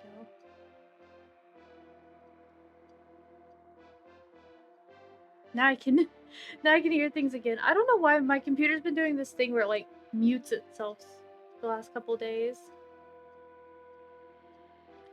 But we are back. In the words of TF2 Soldier, maybe quoting Sun Tzu, if fighting is the sure result in victory, then you must fight. I'm curious to help the ghost. So y'all want to try to help the ghost? I mean, I have the page numbers written down too if we die, you know. But I will say, I'll get y'all's opinion. If we'll talk about this now before we continue. If we die on this route, right? Will we accept our death? Or will we resurrect ourselves to continue another path? I guess it'll depend on how far in we get. She said if we get turned into undeath. That's fair. That's fair, yeah. Alright, so we need to go to 19. Since we're gonna help the ghost. That poor man and his wife. I mean, they're like, dang, their son was like, what was he, 15 or something? But he just murdified his parents. Yikes. Yikes. You shiver once, thinking about the mad cackling that came from somewhere in the old house. Did you hear that? You asked the wolf. Of course I heard it. Now what are we doing? Your hand tightens around the blade of the blood knife, and for the first time, you think about the coincidences that seem to be repeating themselves in this journey of yours. Vampires, blood, and wolves, and you think suddenly, wolves? What's happening to me? Are all of these things somehow tied to my life, my destiny? You take out the blood knife, and you point it towards the door. Your decision comes easily, perhaps too easily. We must find the vampire Eric and destroy the terror that he's brought to this family. Perhaps then we can find a way to return home, or... Your words trail off because you don't really know the course of events may lead you, or where they may lead you. You believe only that somewhere in this land of darkness and evil is the key to your past, and the future awaits. Let's go, you say to Krug. Outside the chamber, the hallway stretches into what seems like an eternity. The two of you retrace your steps slowly, for things seem slightly different now. You aren't sure just what has changed. Perhaps your meeting with the two ghosts has affected you, or perhaps you are now more acclimated to perceiving this world of the undead. But you seem more aware, and your senses seem more alert to the unseen. As you pass one closed door in the hallway, you hear a woman weeping uncontrollably, and another door opens by itself. A glowing skeleton walks across the hall, looks in your direction, and then disappears into another room. Flies swarm angry around another door that is locked tight. You move your hand to brush the insects away, and your flesh passes through them harmlessly.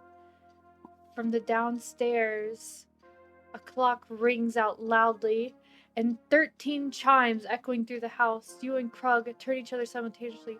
13 o'clock, you say, echoing the wolf's thought. This is almost strange. Let us finish this quest quickly and leave here while our lives are still intact. Agreed, you nod. As you proceed down the wide flight of stairs to the first floor, you see for the first time how populated this world is with spirits of the dead. A woman in a long gown lies across the floor in what appears to be an entrance hall. As you come closer, you see that her throat has been slit from ear to ear. You blink, and she slowly fades away, like the afterimage of a bolt of lightning. In a doorway, the spirit of a buccaneer stands practicing with his cutlass. Another pirate comes quickly behind him and pulls a flintlock pistol from his belt. The gunshot explodes in your mind, although your ears hear nothing. Then the wounded buccaneer spins and runs the pirate through with his blade. Their features collapse together on the floor and then vanish. As you go from room to room, the spectral lights cause goosebumps to rise in your arms, and in one room you see a skeleton hanging from a noose to a cobweb chandelier. In another, several ghost couples are dancing and twirling to music you can barely sense in your mind. While walking through a portrait gallery, you are watched by the eyes of several spirits who inhabited their own paintings, each painting seeming to follow you with its eyes. By the time you're in the center of the room, you find yourself running for the double doors at the far end. You stop at the front of the doors. Flickering torchlight spills from underneath the door, and from the other side you hear that laughter, the same insane laughter that you heard echoing upstairs. The doors have no doorknobs, so you place your hands on the ancient wood and start pushing very slowly. One hinge creaks from decades of rust and disgust. Quiet! You hear Krug caution. Be quiet, or whoever is laughing will hear us. Golden light spills across your face, and you stare in disbelief at the spectacle that awaits you from inside the room. A long banquet table is laid out at the center in what appears to be an immense formal dining room. The table is filled with more delicacies that you can imagine. Over all of it has a thick layer of mold and dust, and the food has long rotted away to barely discernible shapes of putrid meat, black and shriveled. 12 skeletal corpses, dressed all in their finery for what had once been a banquet with the lord of this manor, sit immobile around the long table. As you watch the corpses, former spirits shimmer in and out of existence, eating a grape here, drinking from a goblet there, forever taking part in an endless banquet where they all met their demise. Then, the figure at the end of the table rises. You gasp, for he is not a ghost. His eyes are hollow and sunken, glowing scarlet from within, and his hair is black and thin, reaching down to his shoulders. You suspect this is Eric, the vampire lord of this haunted manor. He raises the goblet into the air, and his voice rings throughout the chamber. "A visitor," he announces. "Look, my friends, a newcomer to my home. This may be your last chance to partake in such a fine meal. Come, join us." The ghosts turn and stare at you expectantly. Behind you, hidden from view, Krug says, Stay away from him, Randar. He's luring you into a trap. You whisper softly, keeping your face hidden from the view of the vampires. This is my chance to rid this land of evil. Isn't this what the ghost said I should do? Krug says nothing, and you face the vampire. Eric smiles graciously, waiting for you to answer. I should answer, he says, grinning, that I shall be quite angry if you refuse my hospitality. He reaches down to his belt and throws his sword into the air, and it clangs on the floor only inches from your feet. But I will be fair, to say the least. You will have a chance. Now, dine with me or prepare to fight. Alright, here's y'all's choice. You can sit at the table with Eric, or decline the dinner and fight the vampire. What do y'all want to do? It's getting exciting. Spooky, spooky. How will you face off with this vampire?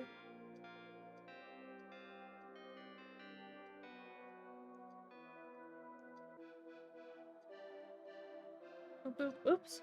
My table! That's not what I meant to do. There we go. It's back. It's fine. Don't worry about it. It's not a ghost table at all.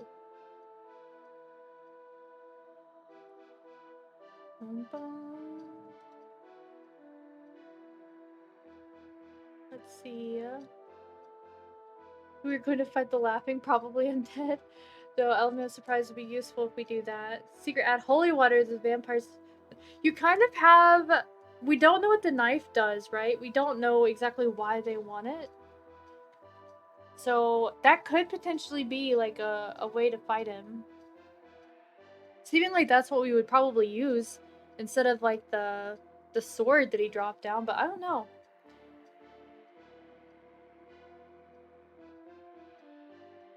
So what do y'all want to do? Do y'all want to sit with him or decline dinner and fisticuff the vampire?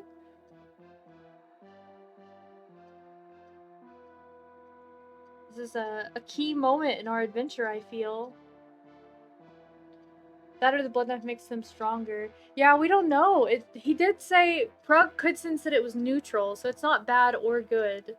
So it might be dependent on who's wielding it.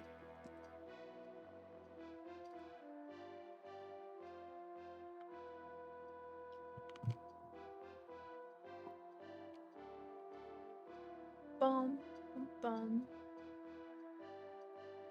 I honestly don't know which I would pick. You say you fight? Alright, so we got one vote for fighting.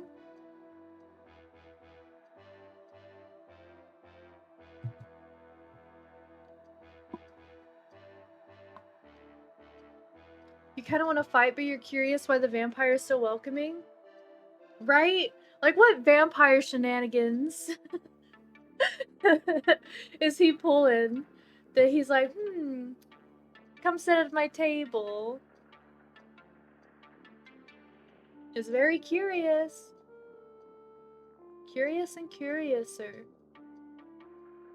Bum bum bum bum bum bum bum bum bum bum bum. So let's see. We need there's blood in the food. I think that's happened in the straw camping Aaron. Well, here's my thing. All of the food that's there is all like molded and rotted and stuff like that. So how is that gonna work? You know? Like we can't. Besides just sitting there, just like You know what I mean? Right? Either he's gonna be a really good host or we're gonna be the dinner. Yeah. Either he's gonna be like, why don't you join me in eternal life? Buddy, friendo, old pal. He's gonna eat you. Or, who knows, some secret third option. If you sit down. If you fight him, it's either like a you die or you win situation. There's less, like, room for interpretation there.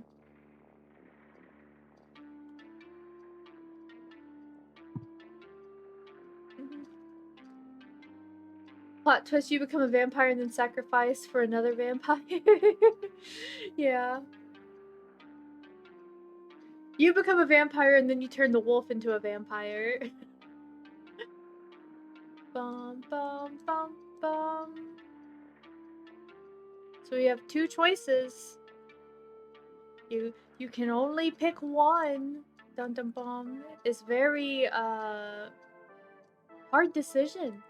Mm. Boom, boom, boom, boom. For those of you in ad land, because I just saw that popped up,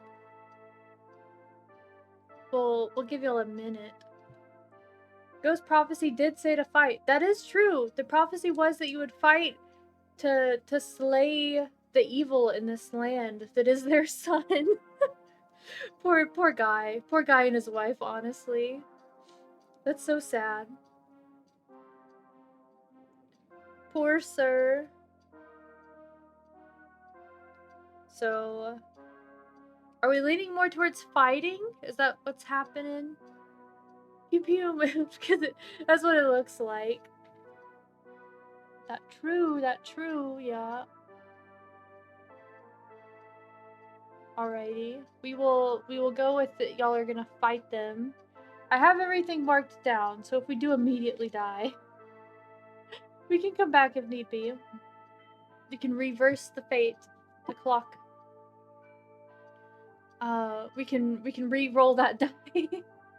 Use that inspiration you gained earlier. Pew pew pew. Yep. Hold my beer moments. Fight, yeah. Alright, so we need to go to page, or not page 37, but option 37. I think it's this one.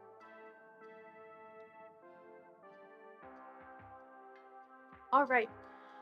The sword, though ancient, is wickedly sharp. You feel sure that it is a solid, well-aimed swing. You can decapitate the vampire and bring him to his true death. But a single thrust through a foul beast heart will serve just as well. At least that's what the legends say, isn't it? Eric lunges for you, closing the distance between you impossibly fast. You have only a second to ready the sword and make your thrust. Then Eric springs into the air and swoops down upon you like a bat. You grasp the sword in both hands, and Eric's shadows falls upon you like a cold breath of air. You thrust the sword upward into his body. The vampire falls to the floor to his knees, writhing in pain. His howls echo through the dining room like a banshee's wail. He manages to stand, the sword protruding grotesquely from his chest, and as you watch, he towers above you, his grimace of pain turning into a chorus of insane laughter. Puzzled, you step back warily, but the undead servants form a wall at your back, and you have nowhere to run.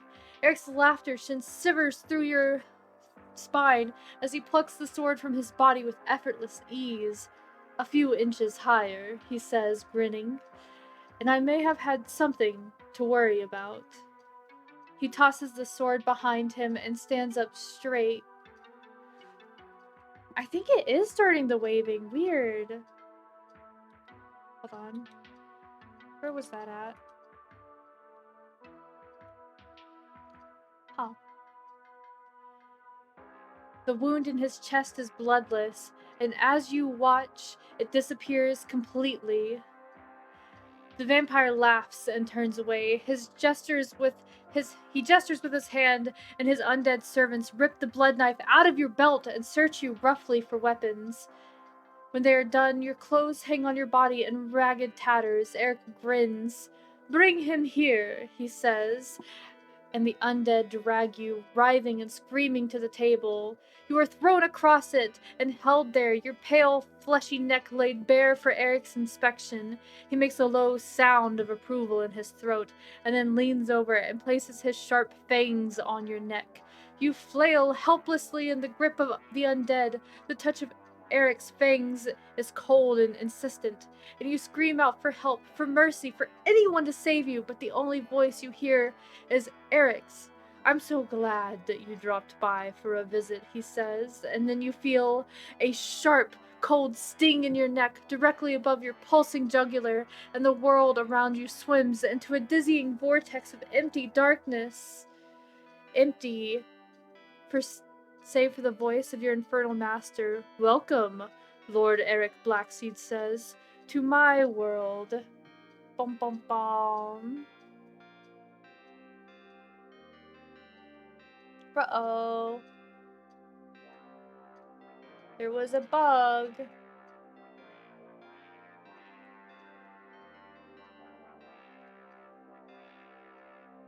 Let's see if it'll let me. We got a bug. Nightbot stopped a bug. It squished it, I believe.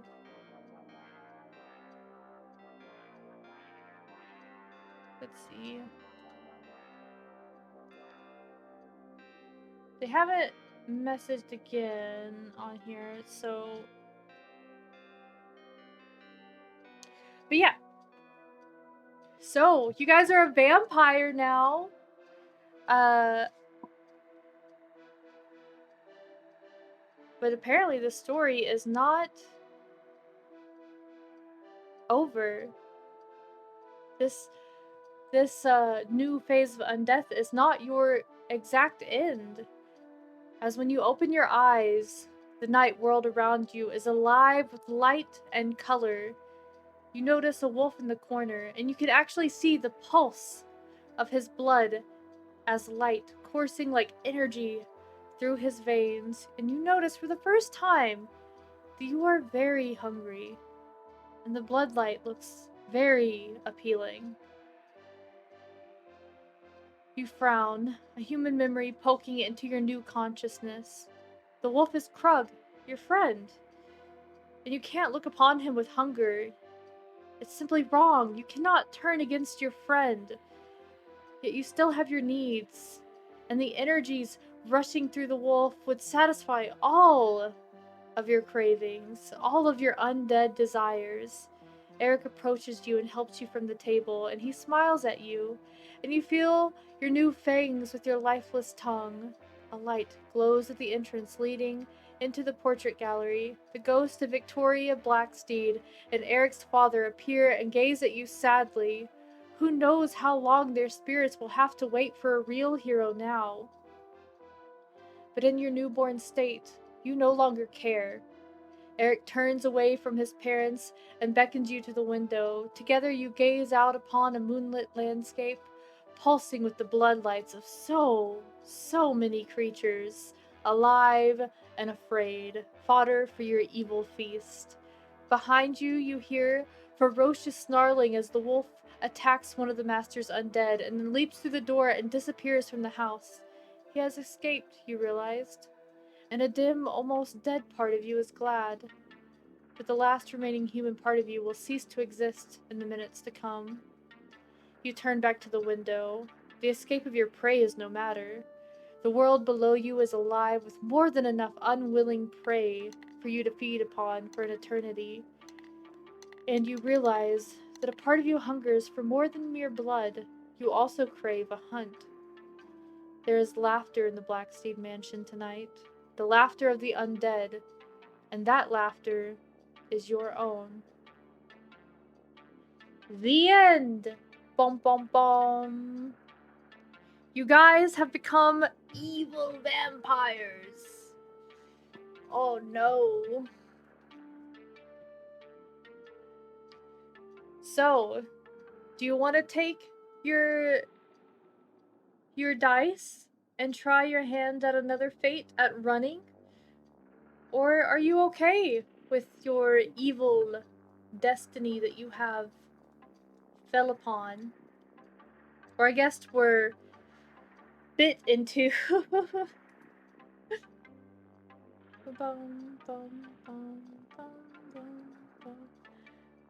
I don't know why the dice isn't like showing up now. That's so weird. Because it was earlier.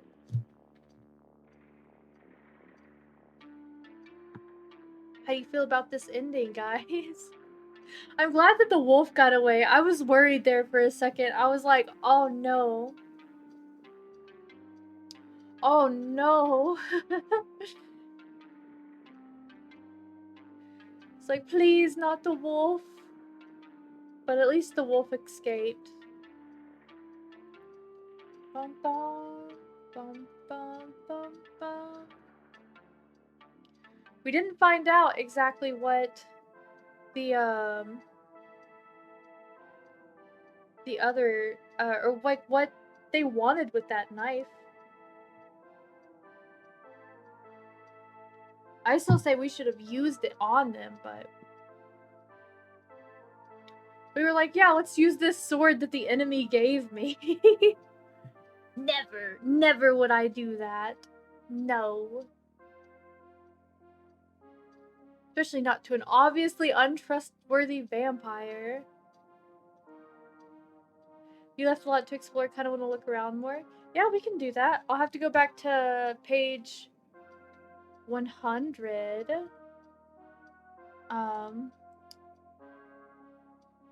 To see what the other option, the running, would go to.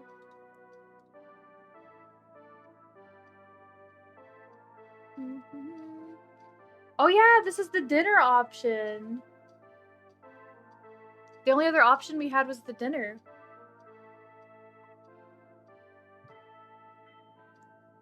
In a D&D session, a Goliath wound up selling their blood for 5 copper to what was almost definitely a vampire. Hey, at least the vampire was trying to get it fairly. That's saying something, honestly. Alright, so we need to go to page 6. We're not driving to our destination. Whoa, what is happening here? Oops. It's not road trip time. It's not road trip time. I need to like hit up here instead of the numlock for looking through things. That would probably help things. Okay. Oh, now I got that Driving with My Darling song stuck in my head. Ah, oh, dang it, I did it again. Usually my things only work if I'm like on YouTube Studio specifically. So that's probably why I keep not thinking about it. Okay. Where is option 5? Maybe if I go to 4, that'll be easier. Nope. Let's see. We must search for a moment. Also, 5 copper is very little. Yeah, I feel like they could have gotten more out of that vampire. Honestly.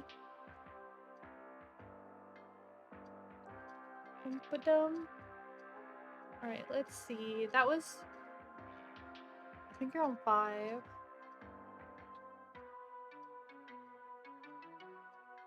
Alright. 6. Here's the alternate reality. If y'all had chosen not to fight and instead sit down with Eric at the table and have dinner with the vampire. Bum, bum, bum. Come! Come, my friend, Eric shouts from the table. His voice rings across the long dining room. Join us at my table. You look at Krug and whisper, stay here in case something happens. Krug backs away into the shadows. As you open the door wide, you step into the room, and all the ghosts at the table begin to clap. And in your mind, you hear the sound of rats, claws scratching at the wood, or bones dangling together. And Eric laughs and booms out, welcome, welcome. Tonight, my new friend, you are my guest of honor. You walk steadily towards the table, trying not to appear nervous or jittery. The ghosts all watch you curiously, but none seem to appear dangerous or threatening.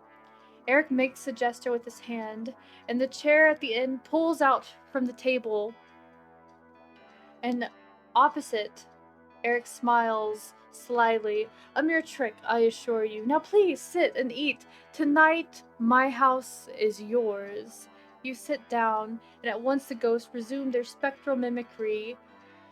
Invisible glasses of wine are drunk, unseen morsels of food chewed and then swallowed, and above it all, an unheard but nevertheless sensed inside your head. Whoop. Why did my thing stop working? Weird.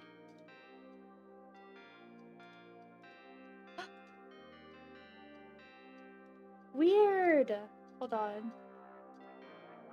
Things are happening. Weird things are happening on my end.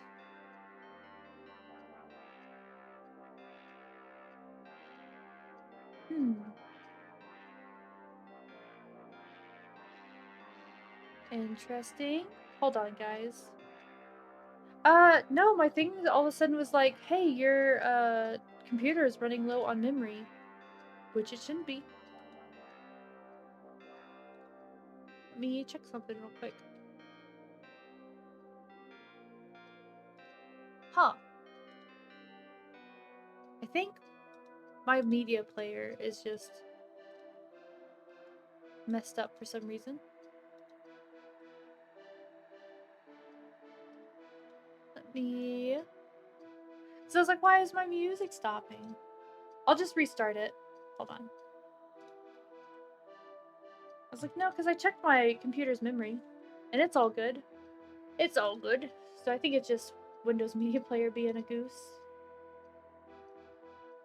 See? There we go. Perfect. I was like, I know that's not the case. Things just being silly. Alright. You sit down. Oh, we were at that. Treated insult. Above all, unheard but nevertheless sensed inside your head is a gibberish of voices, of souls whispering in rude resemblances of their former selves. You fear these ghosts quickly pass. Your fear of these ghosts quickly passes away and is replaced by pity. Pity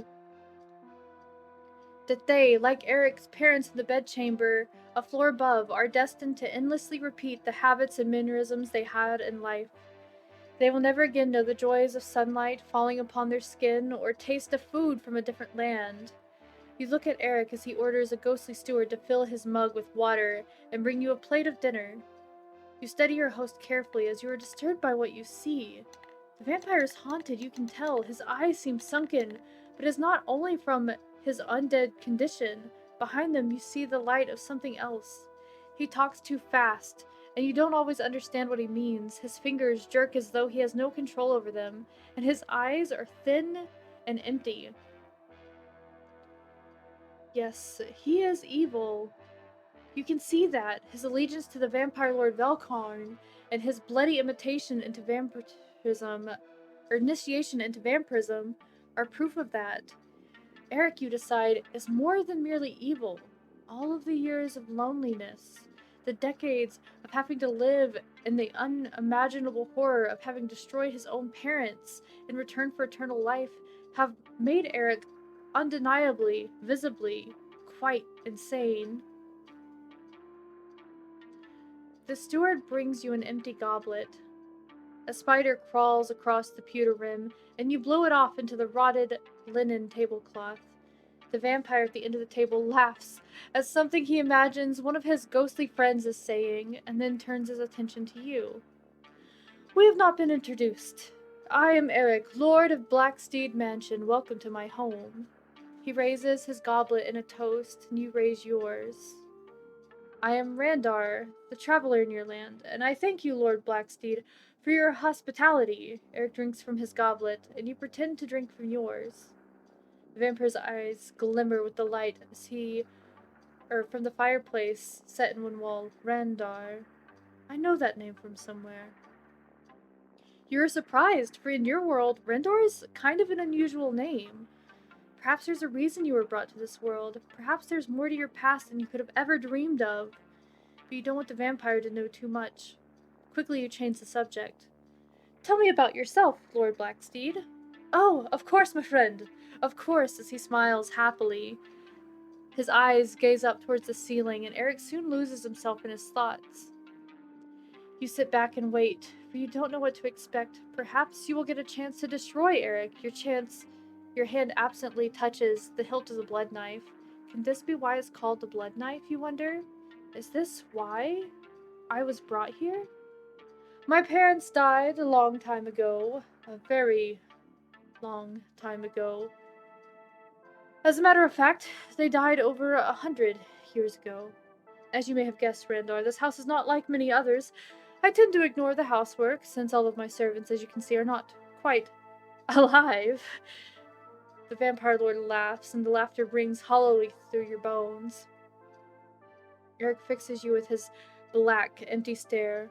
Of course, I am not quite alive either.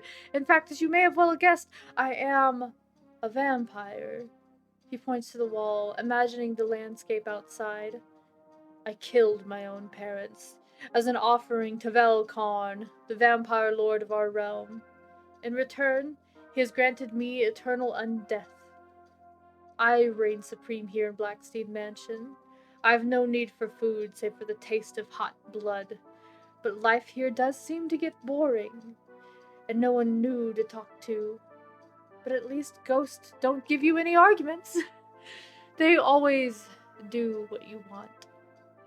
He laughs loudly and shrilly at his own little joke, and you see once again the fires of madness blaze behind his eyes. He stops suddenly and stares at you. But come, my friend, I'm doing all the talking, and you're not eating. Steward, food for my guest. And as summon a spectral steward materializes by your side, holds a silver plate and places it before you. Your nose wrinkles in disgust, and you turn your head away. The meat on the plate is dried and black. Eric is obviously madder than you thought. How could anyone alive eat such a meal as this? You push away the plate with your hand. I'm sorry, Lord Eric, but I seem to have lost my appetite. Eric rises from his chair, howling with rage. So, you will not accept my hospitality? You are just like the others. My parents wouldn't have accepted the gift of eternal life, and now you will not accept my meal. What must I do to regain respect from the living? He points a long, bony finger at you. You will suffer for your insult. The vampire raises his hands at the unspoken command. The ghosts at the table shriek in terror and recede back into the desiccated bodies. Corpses jerk to life, unholy lights gleam in their eyes, and they turn towards you. Capture the human, Eric screams madly, his voice trembling. Hold him, let him know the sweet embrace of death.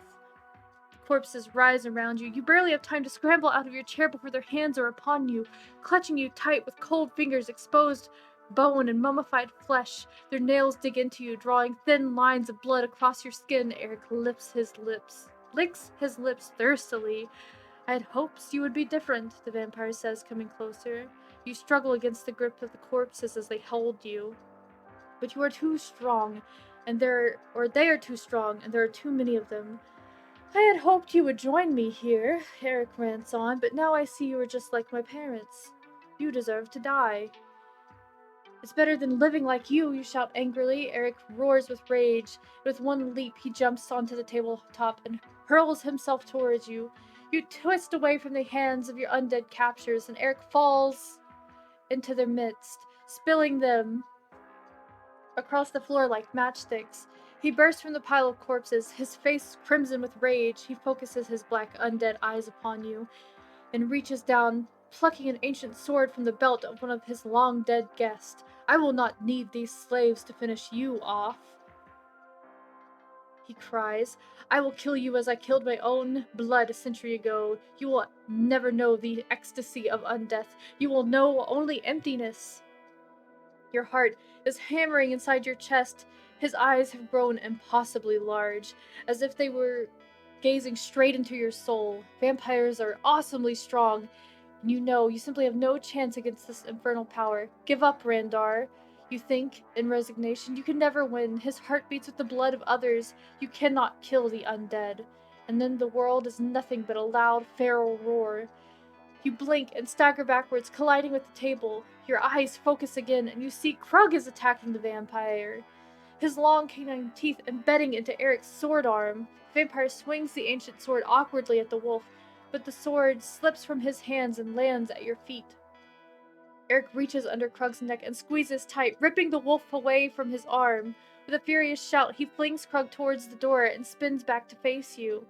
I don't need a sword to kill you, the vampire gloats. I will tear you apart, piece by piece, and then feast on your blood. The old sword lies at your feet. In an instant, you reach down and brandish it before you. Legends of vampires swim like a haze in your memory. You know that the sunlight and wooden stakes driven through their hearts can kill them, but would a sword do it? You think back. You recall some vampire legends say that a pike or a blade of iron driven through a vampire's heart will destroy them permanently. But was this sword made of iron? You don't know. But you do have another weapon with you, the blood knife. You don't know its properties. You don't know if it will do any good at all. After all, it seems to be made out of a ruby. And what good is a ruby against a vampire as insane as Eric Blacksteed? You dimly see Krug in the background, and then he speaks to you. Kill him, Randar! You know how to do it! Destroy the vampire! Eric's almost upon you! Alright, you guys get a choice. Do you want to fight him with the sword? Or do you want to fight him with the blood knife? Bum bum bum! You got choices. You find out what the freaking blood knife finally does. Or it'll do freaking nothing, and then I'll be pissed. I'll be like, dang it! Why all this for nothing? Oh man. Blood knife has a 50-50 shot of making things worse or better. I agree. So we got one vote for the knife.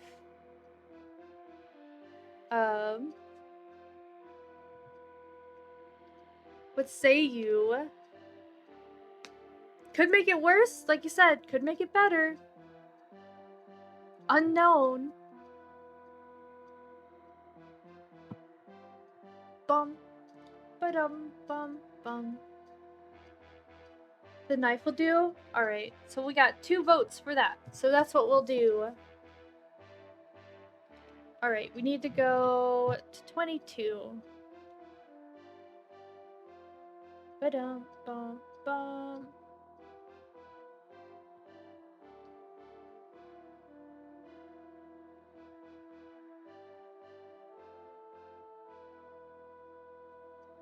Alrighty, little monsters, let's see what this will do. Yeah, sword didn't do too much in the other timeline. Looking at the sword and the blood knife, you know in your heart that the sword simply will not help you defeat Eric. No. The only weapon that could possibly do you any good is the blood knife, and you don't really know if it'll work either. Discarding the sword, you draw the blood knife. Instantly, the hilt feels warm in your hands, and the ruby blade pulsates with inner life. Eric snarls and then freezes mid-step, his eyes focused on the ruby blade. His face goes pale. The blood knife, Eric gasped. So the legend of the blood knife is true after all. I scarcely dared to believe it. Stay away, you shout at the vampire. No matter what the ghost of Eric's father told you, you don't really want to harm Eric, but you will use the blood knife if you are forced to. Eric's eyes fill with a steely determination. To you, they appear more focused and more intense than ever before. Without warning, the vampire leaps into the air and floats towards you. The blood knife hums in your hands, vibrating with power. Your vision is filled at the sight of Eric hovering above you. You tighten your grip around the knife, and as the vampire's shadow falls upon you, you thrust upwards with the blood knife as hard as you can. The weight of the vampire's body forces you to the floor, but the blood knife burns like fire inside your palm, filling you with power. You release your grip, and Eric rises above you, writhing in pain to the point of the blood knife stuck in his chest. The blade and the hilt flicker with the unholy strength of Eric's life force, and as you watch the vampire fall to his knees, his face contorts in agony, his skin turns gray, and he collapses into a heap at the floor. The blood knife grows dim as it finishes drawing the vampire lord's energy from his body. Around you, the long dead corpses collapse in their lifeless heaps. The spirits of the undead, or the dead, rise from their decomposed bodies and stare at you with a thankful smile. Finally, at peace. Then, as one, they point to the direction of Castle Velkarn. Finally, they shimmer away like mist, as though they had never been there before. Krug pads up beside you and nuzzles you with his snout. You smile weakly, amazed at the hidden powers of the blood knife. That must be the knife's secret, Krug says. Somehow it drains all of the energies of vampires and holds their power prisoner inside the blade. What does it mean, you say? The attack of the vampire has weakened you, and it's hard to understand Krug's words. I'm not sure what it means, the wolf says. Maybe the energies inside the knife can be used later. That might be why the vampires wanted it when they attacked the caravan, so no one could use the powers against them. You look down at Eric's skeletal remains, and then you notice something before you forming out of the mist. Eric's mother, Victoria, is the first to appear, and then his father, his head once more securely attached to his neck. Silently, the two ghosts smile at you and nod approvingly, and then between them, the ghost of Eric materializes. He looks happily at his parents and then at you, and he smiles. The parents fade away slowly. Eric is left alone, looking at you with saddened eyes. With his last gesture, he points to the direction of the shadowy castle Velkarn, and then Eric vanishes. You and Krug are left alone in the mansion. Finally free of the undead, you rise to your feet and pull the blood knife from Eric's bloodless corpse, tuck it into your belt, and head for the door. Come, you say to Krug, let's find something warm to wear and get out of here. I want to go where there are real people and hot food. Let's go to the village. Also, I need y'all to see this picture that they drew for this bit, because freaking Eric looks demented with his bangs. Look, you can see them kind of in the corner. Why he look like that? Oh man. I take him much less seriously as a vampire, knowing that he's got like girly pop bangs. Yeah, those eyes are like, huh. He's like Vampire Lord Farquaad. Goodness.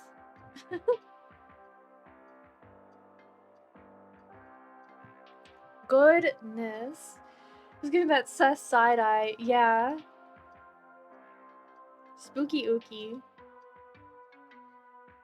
Alright.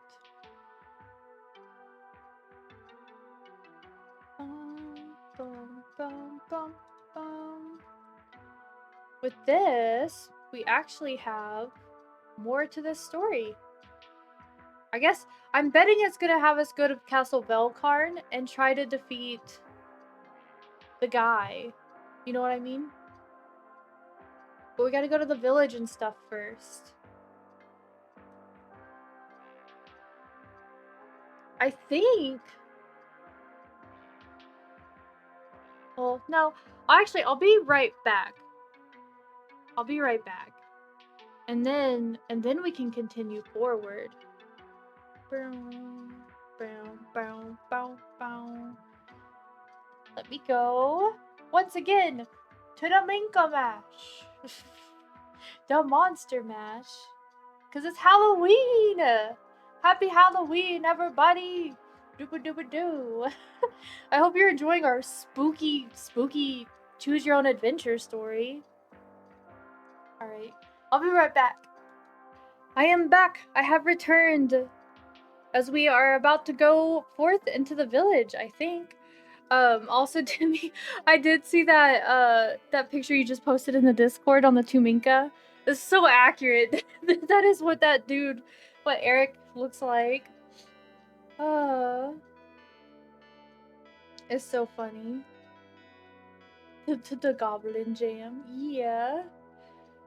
Alright, let me get to page, or not page, but option 11. We're probably gonna see what's going on in that village, though. I bet they're gonna be sad. That's usually what happens in, like, a Dread domain. People are sad. Things are terrible. It's how it goes. Literally reminded me of him. Yeah. Valid. Alright. With one final look at the remains of Eric, the young vampire, you leave the mansion's dining room and search upstairs for something to help keep you warm on your trek to the village. In a closet, in the first unlocked room you come to, you find a thick woolen cloak that fits nicely around your shoulders. It seems very old and is somewhat bigger for your young frame, but the material in it is surprisingly good condition. Outside, as the night winds whip at you with icy fingers, you're grateful for the cloak. You feel only a hint of the gusty, chilly wind. Krug trots ahead of you as you survey the valley stretched below or beneath the hill. There's no sign of the wall of mist that had blocked your way earlier, and you smile, hoping that your journey into the village will not be fraught with danger. The valley looks calm, and the village nestled there, sparsely dotted with torchlight and the lights of lanterns. Above in the distance, Castle Velkarn hovers over the village like a sleeping vulture. Night is upon the village like a shroud, and you have no idea what night in this strange land or when it will end.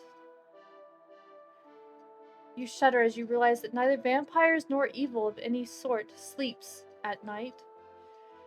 Krug turns and watches you, wondering why you've stopped. You reach inside the cloak and search for your blood knife, making sure that it is secure in your belt.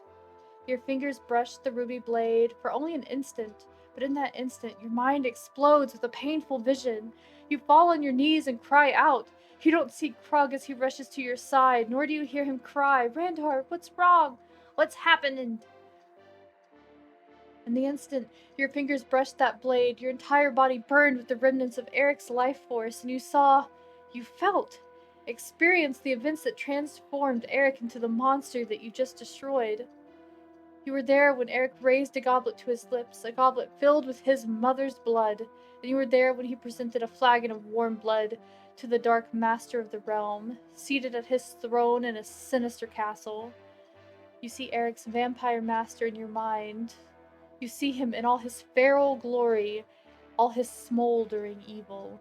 Velkarn.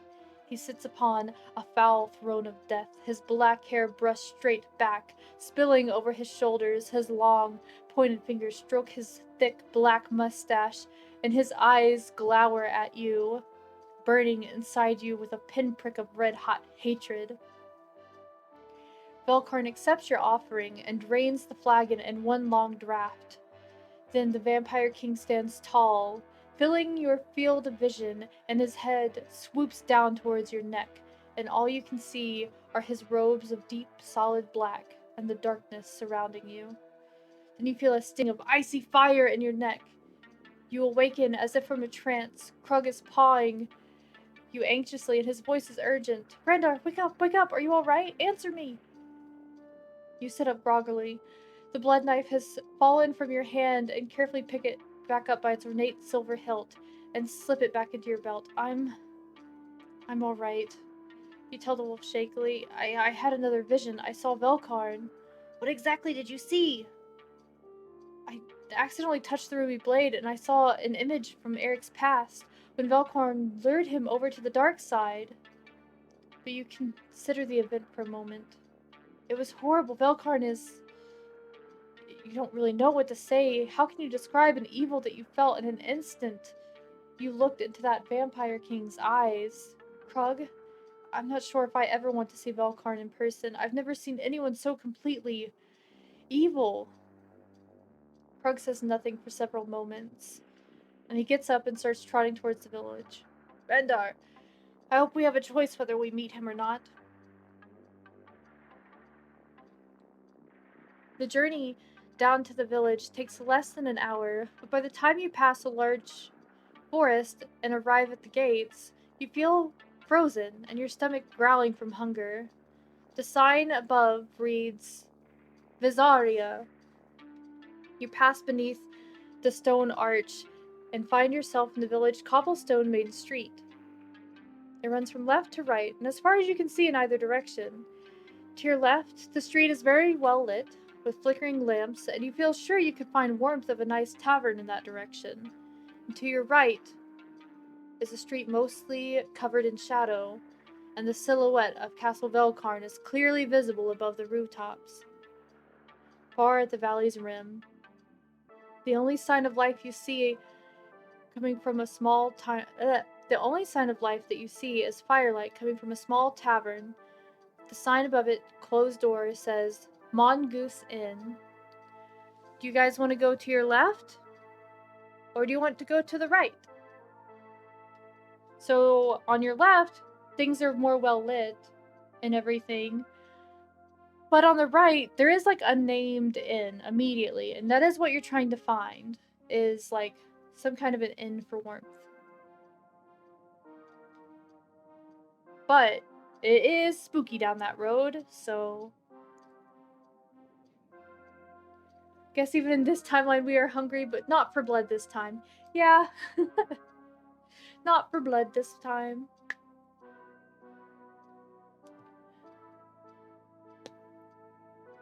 Can we long rest in the village and maybe get some supplies and something? Yeah, hopefully. You just gotta decide which street you want to go down. Let me write down the page number.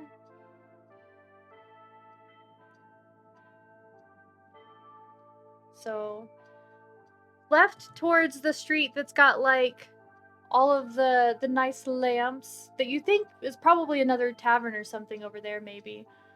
Or to the right where there's clearly a tavern, but it is cast in the shadows of the evil castle. Bum bum. It's interesting that they're making this a choice. So I mean, obviously it matters which way we go. You want to go left? Okay, so that's one vote for left. Guessing the inn. The light might be better, so I could be convinced. I should probably take a long rest since I've got D&D in the morning. That's understandable, King. You're waking up or going to bed with D&D and waking up with D&D. Alright, we need a tiebreaker. That's all we need. Between the light or the right and the left choices. I'm gonna sip from my drink while y'all determine.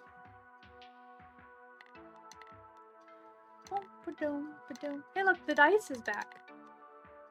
Oh no, it's behind me. Oh, it landed on a 10.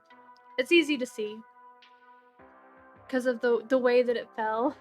Left. Okay, we got 2 votes for left. Sure, why not left? All right, 3. It landed behind my chair. All right. So we gotta go to option 25.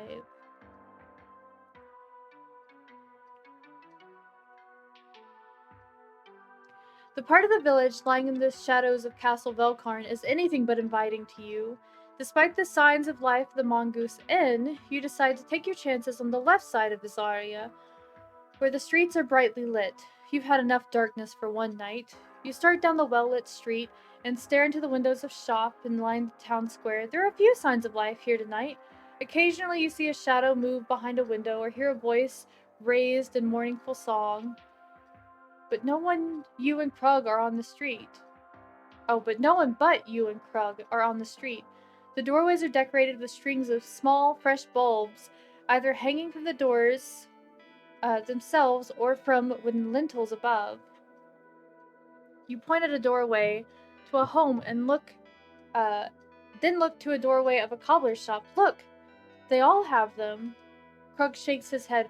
Garlic, he says. Legend says garlic provides protection from vampires, but it doesn't look like much protection to me. You nod thoughtfully. You've heard stories about protective qualities of garlic, but you never thought you would see it used as a ward against the forces of evil. However, you do love garlic in your soup, and that brings a smile to your face. I wish I had some of my mother's vegetable stew. The garlic she used in it would protect me from vampires forever. Oh! Our table! There we go. I didn't even press anything. Krug snorts slightly. It's good to see you can still make a joke, Randar. I wasn't sure if our adventure here had robbed you of your good spirits if you were always this quiet. No, you say, I think I'm doing all right. Back there in the mansion, I was afraid I wouldn't have the courage to actually destroy a vampire. Now at least I can say I did it and that I survived. Yes, I'd say you can be proud of yourself, young man. And then he stops. The two of you are standing at an intersection with the short side of the street. Across the way, a light flickers from a tavern door. I can smell life again, Randar. There, across the street.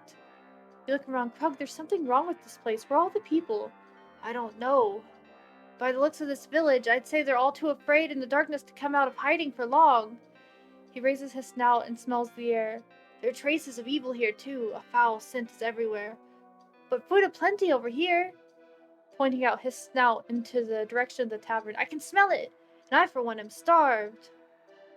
The sign above the door reads, The Wolf and the Dragon. Oh, that's a sick inn name. Hell yeah. Hell yeah. It's also got a wolf, so hopefully that's a good sign. The inn seems smaller than the one on the other side of the village, the Mongoose Inn, and darker as well. I'm hungry too, you admit, but we have very little silver. You look down the street. There are some stables down the street that way. It might be better to go there. We could save what little silver we have if they'd be willing to barter for our services. In return for meal and shelter, I could shoe their horses, sweep out dung, or whatever they need. They'd put us up for the night. It's up to you, Randar, but I'd still prefer the idea of going to the inn. We haven't eaten for a while, and at least we'd get a little food and a place to rest our heads. It's more likely, I think, that they would negotiate for our services at the tavern. Personally, I'd much prefer sleeping at an inn than a smelly old haystack, but you decide. Picky wolf. He's got standards. You can choose to go to the stables and move on down the street, or try to stay at the inn. Which would you prefer? Because this is an option as well.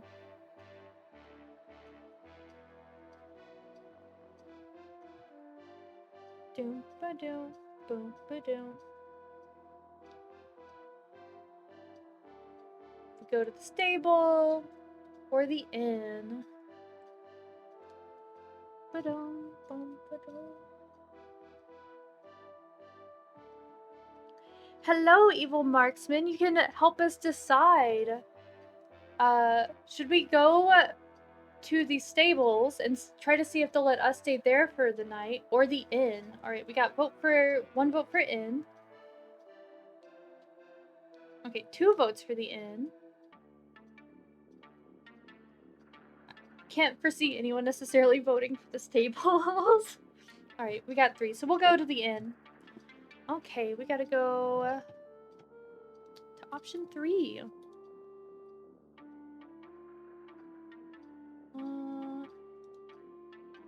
I must find it. There's 1. There's 2. There's 2. And 3. You cross the street in silence, save for the clop of your boots upon the cobblestone and the panting of Krug's breath. You open the door and step inside the Wolf and Dragon Inn. The fire in the hearth is small, and the inn appears deserted. Krug growls lowly, so only you can hear, I don't like this. I smelled people here. Hello? Anyone in here? But silence is your only response. No, I don't like this, not at all, Krug says. You turn the corner around the bar and wander into the tap room. There's a fire blazing in the room's fireplace. At the far end, you spy a large man sitting alone at the table.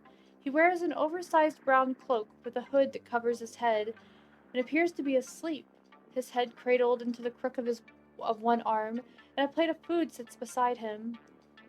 You come up behind him softly. Sir? You say quietly, Excuse me, sir, are you the innkeeper? My friend and I are tired and hungry, and suddenly the man rises with a speed that you wouldn't have accredited to him.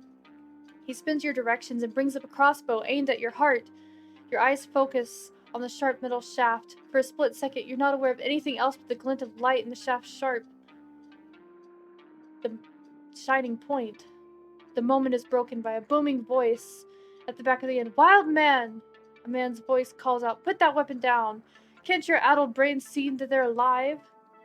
Your heart is thundering in your ears, and you gasp for air, unaware that you had stopped breathing.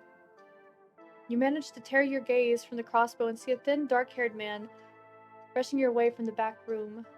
Krug nudges against you, his gaze focused on the huge man with the crossbow. Look at his eyes, Randar. He's mad, madder than Eric Blacksteed. Look into his eyes. You do as your friend suggests, and beneath the shadows of the hood, the man's eyes stand out as though filled with rage. His frame is large and stocky, and his eyes are red-rimmed and brimmed with madness. His hawk-like nose casts a shadow over his thick, twitching lips. "I'll have no traffic with your kind," the man mutters, staring at you. "Any monsters who walk with wolves." The man comes over and puts his hand on the large man. No, you're making a mistake, my friend. Look at the blush in the boy's cheeks. He has warm blood as either of us. Now put down that weapon before you cheat me of my first paying customer of the evening." The man furrows his brow as he bends to get a better look at you. With a frown, he turns and places his crossbow back on the table and goes back to his dinner. The thin man studies you with a solemn expression. "I'm sorry, sir. I apologize for my friend's behavior. He's been through a lot. He is, you see, the wild man." "Wild man, you ask? You mean that's his name? The wild man?" "You think I don't hear them, the children in the streets? The blasted villagers who lie awake in their beds, too cowardly to do anything about the monsters in the castle? Oh, there goes the poor wild man, they say. Stay away from him, children. He failed his family and bring death upon us all." "Oh, I hear them, Drago. You bet I do." The three of you stand there in silence for a moment. Then the thin man leads you over to a table in the corner and gestures for you to be seated. The wild man continues eating his food, and occasionally you hear him mutter something to himself between bites. "I am Drago, the dragon of the inn," the thin man says. He looks over at his burly friends. "He's just about my only regular customer these days. Night has fallen for who knows how long this time, and this late in the evening, by the clocks that is, no one is about in the streets. How is it that you came here?" As briefly as possible, you relate to the innkeeper the story of how you and Krug arrived in this land, leaving out for Krug's safety the fact that he is telepathic and intelligent. You also don't tell Drago about the blood knife, nor do you let on that Eric Blacksteed is now dead. Instead, you just another unlucky wayfarer trapped by the mysterious mist and fortunate enough to make it to the shelter in the inn before the creatures of the night discovered you. The innkeeper nods knowingly. "A familiar tale, lad, that's for sure," points to Krug. "But is your beastie tame? Do you have it under some enchantment?" You shake your head and scratch under Krug's chin. The wolf looks at you angrily. "I'm not a pet," he says indignantly. Your fingers brush the wolf's gold necklace, and for a bare instant your mind flares with the image of the cameo attached to the gold. You shake off the vision and look up at Drago. "No enchantment. I've known him since I was a child. We, grew up together." "Ah," the innkeeper says, then stands and brushes his hands on his apron.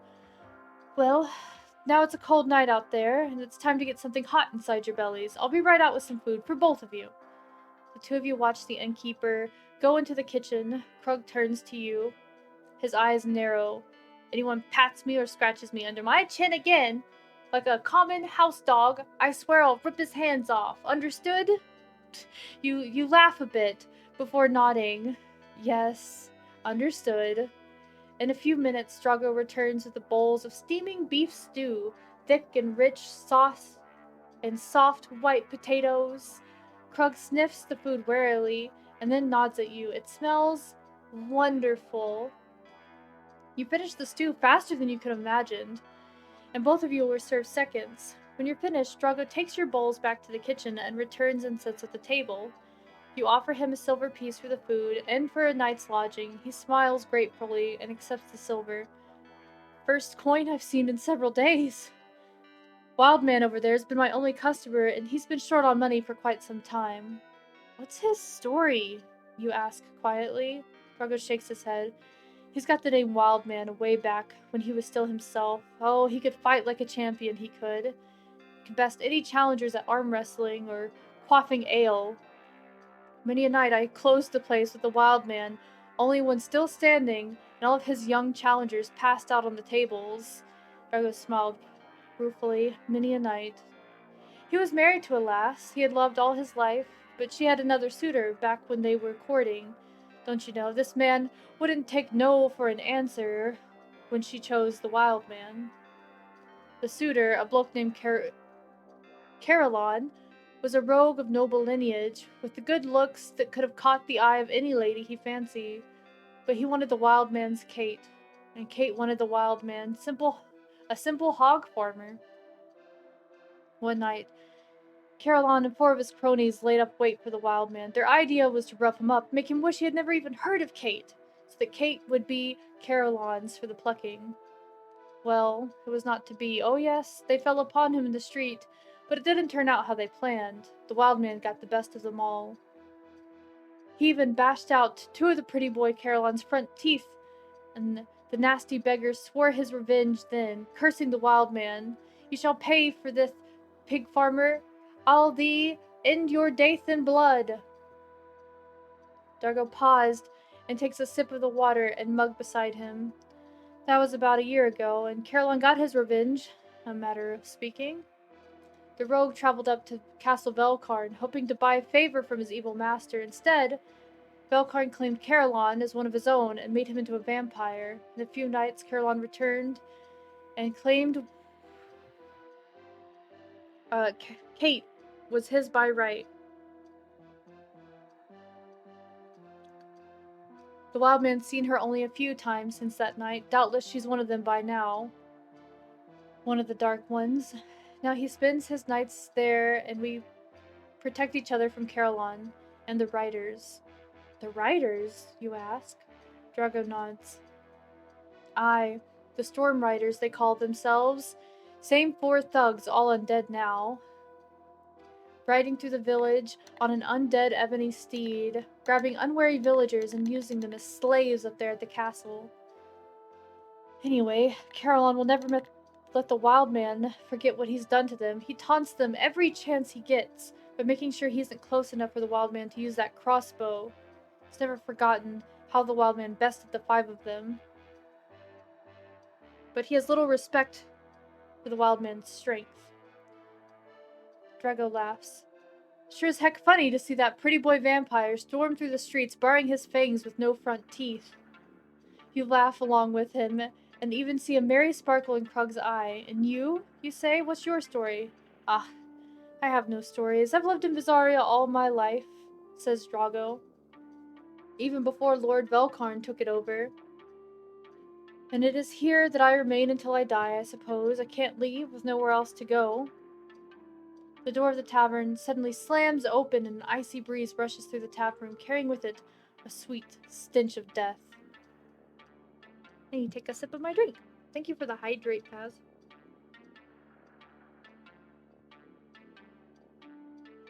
Oh, tasty sody pop.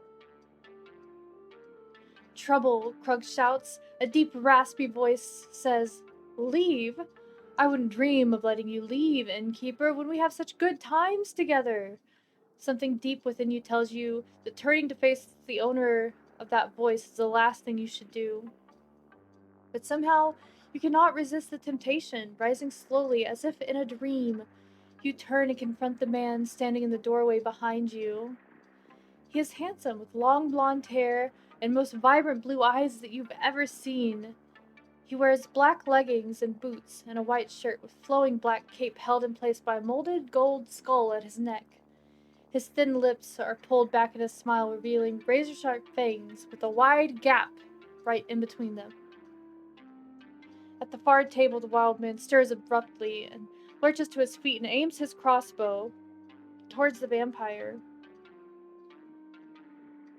His eyes smoldering with lust for vengeance.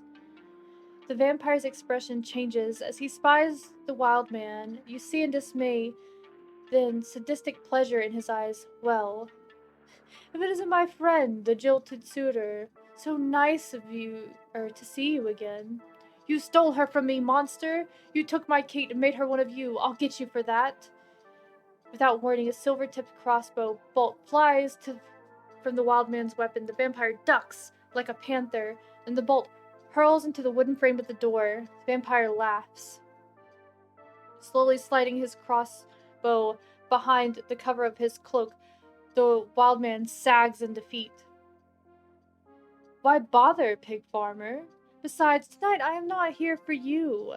The vampire blurs. He leaps across the room, and your vision is filled with Caroline's grinning face. Let him go. He's not what you want. Oh, but he is. The word is out on this one.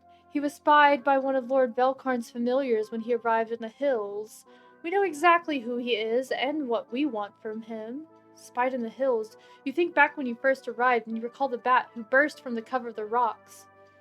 Straight towards the castle. So Velkarn knows about you. And he sent one of his followers to capture you. Perhaps it is the knife he really wants.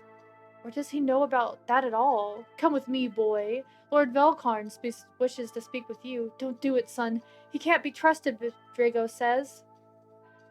You don't know what to do. If you leave the inn now, you might be leaving your companions behind to be killed by Velkarn's vampires. But if you stay, you might give up your only chance to use the awesome powers of the Blood Knight to rid this village of the scourge that forces the living to hide in their homes like frightened mice. Clearly, the village of Azaria is nothing but a killing ground for the hungry undead. Should you leave this village behind and go with the vampires, or should you stay and try to defeat Caroline? What do y'all want to do? Do you want to try to fight Caroline, having bested one vampire already, or go with him and seek out Velkarn to hopefully fight him? Is a difficult decision.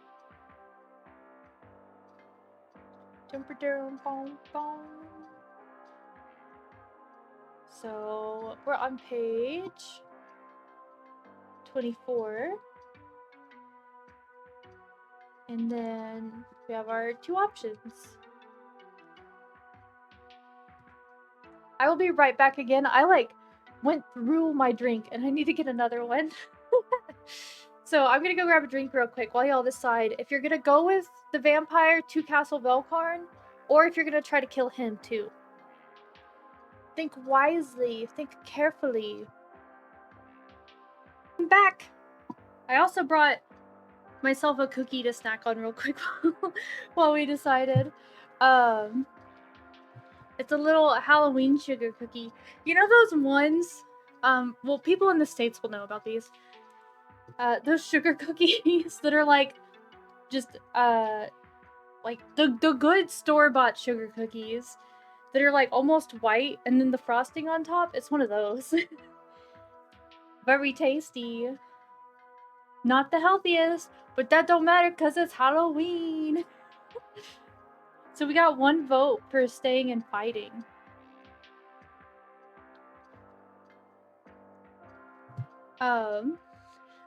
As I munch down this.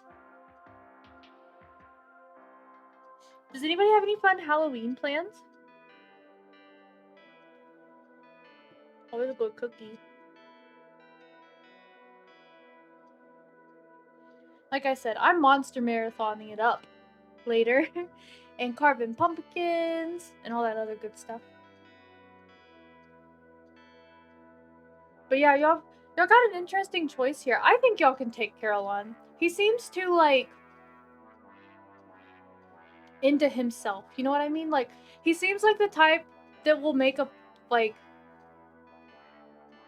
have a folly moment where he just, like, is being too cocky. That's what I feel like will happen, but I don't know. But I do agree with Faz that, like, going to the castle, probably not the best option, at least, like, from what we know. Because we tried fighting the vampire the first time, like, just immediately, and that other one, and that ended poorly. But we've learned from that. So I don't think fighting Caroline will go as bad. But I do think immediately trying to fight the big bad, comparatively, would be. You know what I mean? That's my opinions, at least.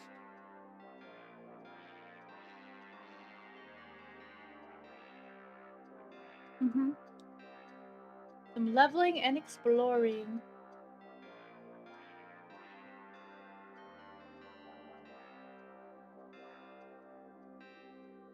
Let's see, what page do we need to go on for that? Or not page, but option. 14. me top it up.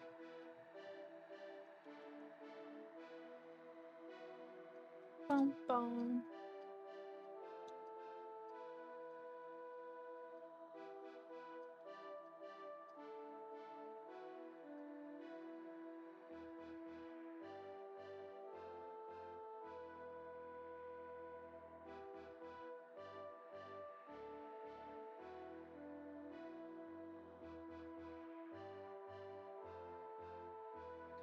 Okay.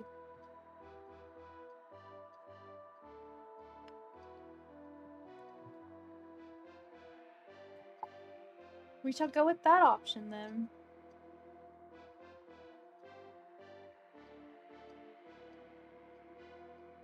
You aren't sure if you can trust the Storm Riders or not. You see the others, 4 of them, sitting atop their black undead horses outside. Caroline, their leader, is waiting for your answer. Will you stay and fight them, or you proceed to the castle where you might get a chance to destroy the evil Velkarn? I'm not going anywhere, you say. I've lived my whole life till now as a child. Even if it's the last thing I do, I will do it as a man. Well spoken, lad, Drago says. Foolish and impulsive, but well spoken. The innkeeper turns to the vampire. Why do you come here? Can you think of nothing else but to torture the poor wild man over his past? It's the boy I want this time, Caroline says. Lord Velkarn wishes the pleasure of his company. If you want us, that's fine, but let Randar go, Drago says. Drago's a real one. The vampire smiles. I think not. Though I have a feeling that his blood will not be half as tasty as the wild man's. I have a terrible thirst, and I doubt that one victim will be enough this night. Suddenly, you hear a powerful voice ring out, filled with hatred and courage, but without a trace of madness and grief that had lurked there minutes ago. Get away from them, the wild man shouts. The vampire grins and turns his attention to the man you had forgotten. Ah, the sleeper wakes! You shift your gaze to the man who had believed you to be a vampire only minutes ago. His eyes are clear of madness. From your vantage point, you see that his crossbow is armed underneath his cloak. My wife is dead because of the evil you did in this life, stolen by the likes of you and your unholy brood. Unfortunate, is it not? What can I say? Everyone has to eat. The wild man snarls and lifts the crossbow from his cloak. Look at me and tremble, monster. This shaft has been blessed. Your foul existence is at the end. The bolt slings out. Caroline shoves you aside, and before the vampire darts out of the way with inhuman speed, he plucks the bolt from midair and then hurls it back at the wild man's feet with a taunting laugh. You are only barely aware of this. The heat of the blood knife is snaked down into the depths reaches the deepest reaches of your being. With Caroline's attention diverted, your hand slips into your belt and retrieves the blade, even as the monster hurls the crossbow back at the poor wild man. You are advancing on the creature. Behind the vampire, you raise the blood knife high. Its energies flickering wildly, you plunge it down into the vampire in a mighty arc, and the blade drives deep into its back, hard and fast. The monster grunts in pain with surprise, and then howls when he realizes his body is burning with the heat of the blood knife, its ruby blade puncturing its foul heart. Drago and the wild man shove past you.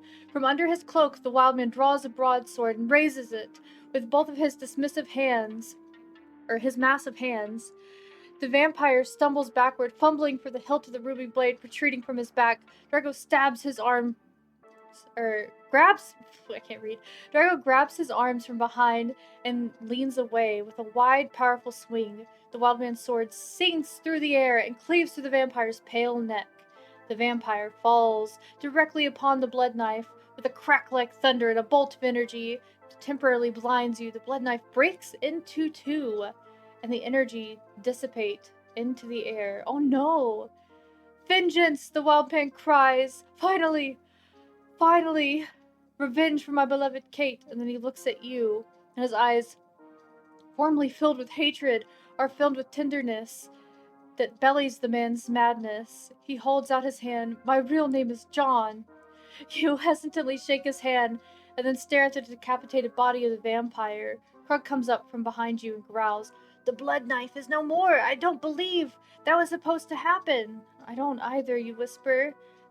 The men are busy at the door, hanging the fresh garlic and sprinkling holy water on the floor from a glass vial.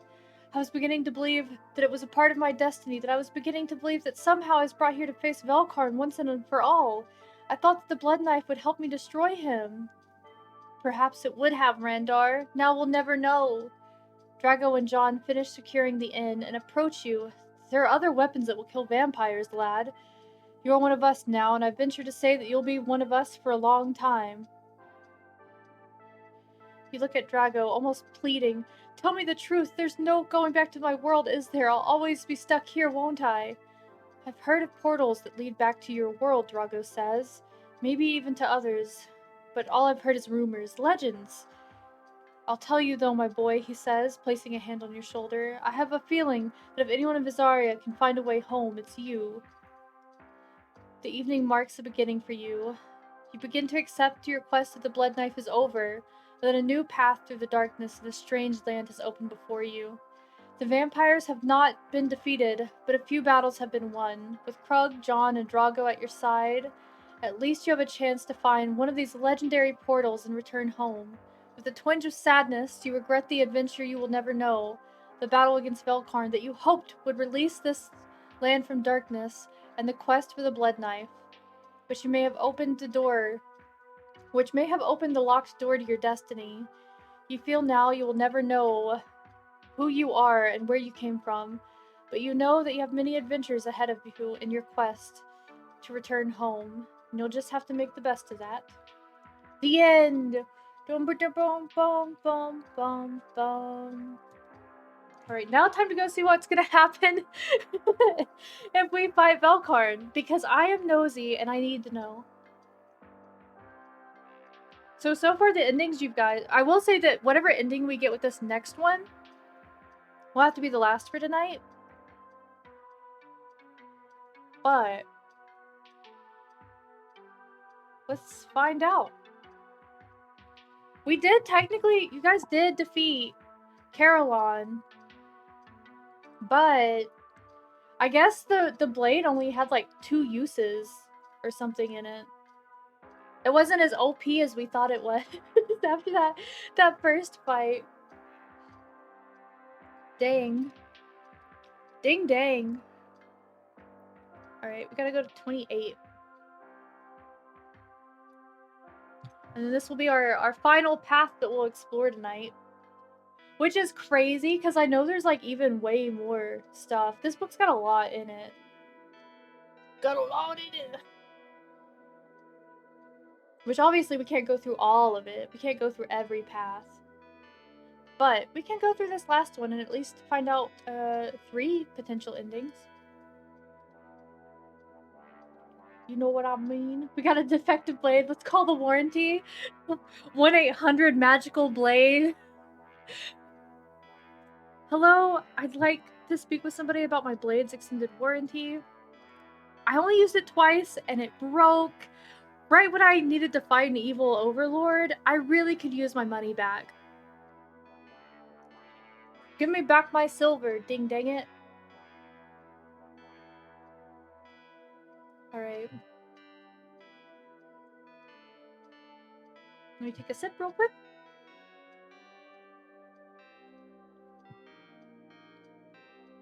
You aren't sure if you can trust Carolon. You glance outside and spy them for the first time, or perhaps they hadn't been there before. There's 4 of them, sitting atop black undead horses, the Storm Riders. Carolon, their leader, is waiting for an answer.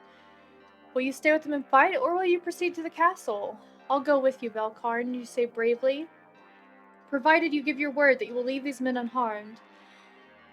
He grins evilly. I shall leave them unharmed. You have my word. You can't trust his word, the wild man shouts. You can't trust the undead. Carolon ignores him and guides you to the door. He holds it open for you, and Krug strides into the street. Carolon's horses snort angrily at your approach, its wild eyes glowing with fire. Behind you, the 4 storm riders glower at you, their eyes blazing scarlet. The wild man and Drago watch you helplessly from the tavern. You notice the wild man keeps his crossbow pointed at the door. Carolon gestures with his hand. and his companions dissolve into black mist, which flows into the tavern. The storm riders reform inside and stand in a row facing your two friends. No, you cry, you gave your word. I said, I would leave them unharmed. He smiles. They will not be so lucky with the riders. Those two have been a thorn in my side for far too long, and now they'll learn what night holds for their souls. You hear the twang of a crossbow, and one vampire goes down, a silver shaft protruding from its heart. A lucky shot. But the wild man and Drago have run out of luck. As you try to jerk away to help them, the other three riders fall upon them.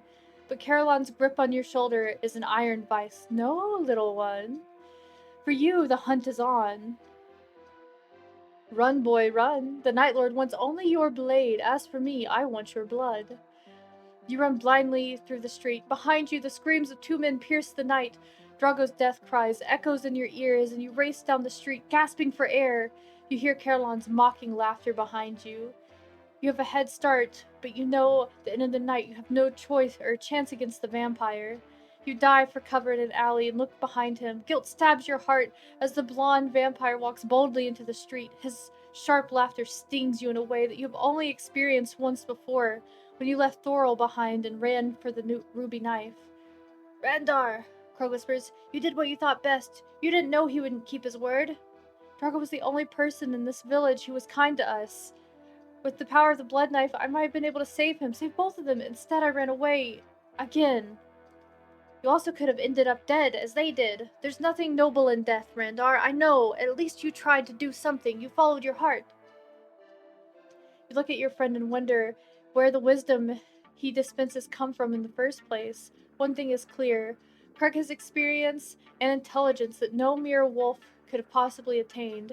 And somehow, for some reason, this battle against the vampires of Azaria is his as well as yours. Come on, Randar. We've got to hide. He's coming this way. You glance into the street and see Caroline is indeed closing in on the alley. Come out, little vampire slayer. The shadows in the alley can't hide you from the big bad vampire. No, you say boldly. You pull the blood knife from under your cloak. I made a big mistake leaving those men behind. I can't let their killers get away with murder. Krug, I want you to help me. You spot the open doorway. You spot an open doorway. You duck inside it and direct Krug to hide behind some old barrels on the side of the valley. You don't have long to wait. Caroline appears at the end of the alley, his eyes glowing bright red. Child, this game is pointless. I thought you would leave me a better chase than this. Now come out of that doorway. Stay away from me, vampire. I can kill you with this. The blood knife, yes, I know all about it. Velkarn is fascinated by the subject. Now give me that trinket, and I'll teach you the pleasures of the night creatures. Suddenly Krug leaps from his hiding place and digs his sharp teeth into the vampire's forearm. You rush towards them, and as the vampire wrenches, Krug loose and hurls him from the ground. You leap, the blood knife flickering in your hand. With a surprising speed, the vampire spins and grabs you by the throat, lifting you high into the air, and his other hand grips the wrist of your knife hand. Hello, little man. He chortles. You can't respond. His tight, cold hand is choking you, and your vision is fading. Dimly, you see a gray blur launch itself from the ground. Krug comes charging out of the shadows and buries his fangs in the vampire's neck. But the monster is startlingly quick, and he lashes your friend out with a powerful kick. There's a terrible sound, like the sharp cracking of tree branches, and Krug whines once and collapses in a heap at the vampire's feet. No, not Krug! You look down and see that Krug isn't moving. From the opposition on his head and the wound on his side, you realize he will never move again. I hate this. I hate this ending. This ending is bullshit. The vampire slams you against the wall of the alley and plucks the blood knife from your limp hand. Was it supposed to be an enchanted weapon? The great vampire killer? A weapon is only as strong as the warrior who wields it.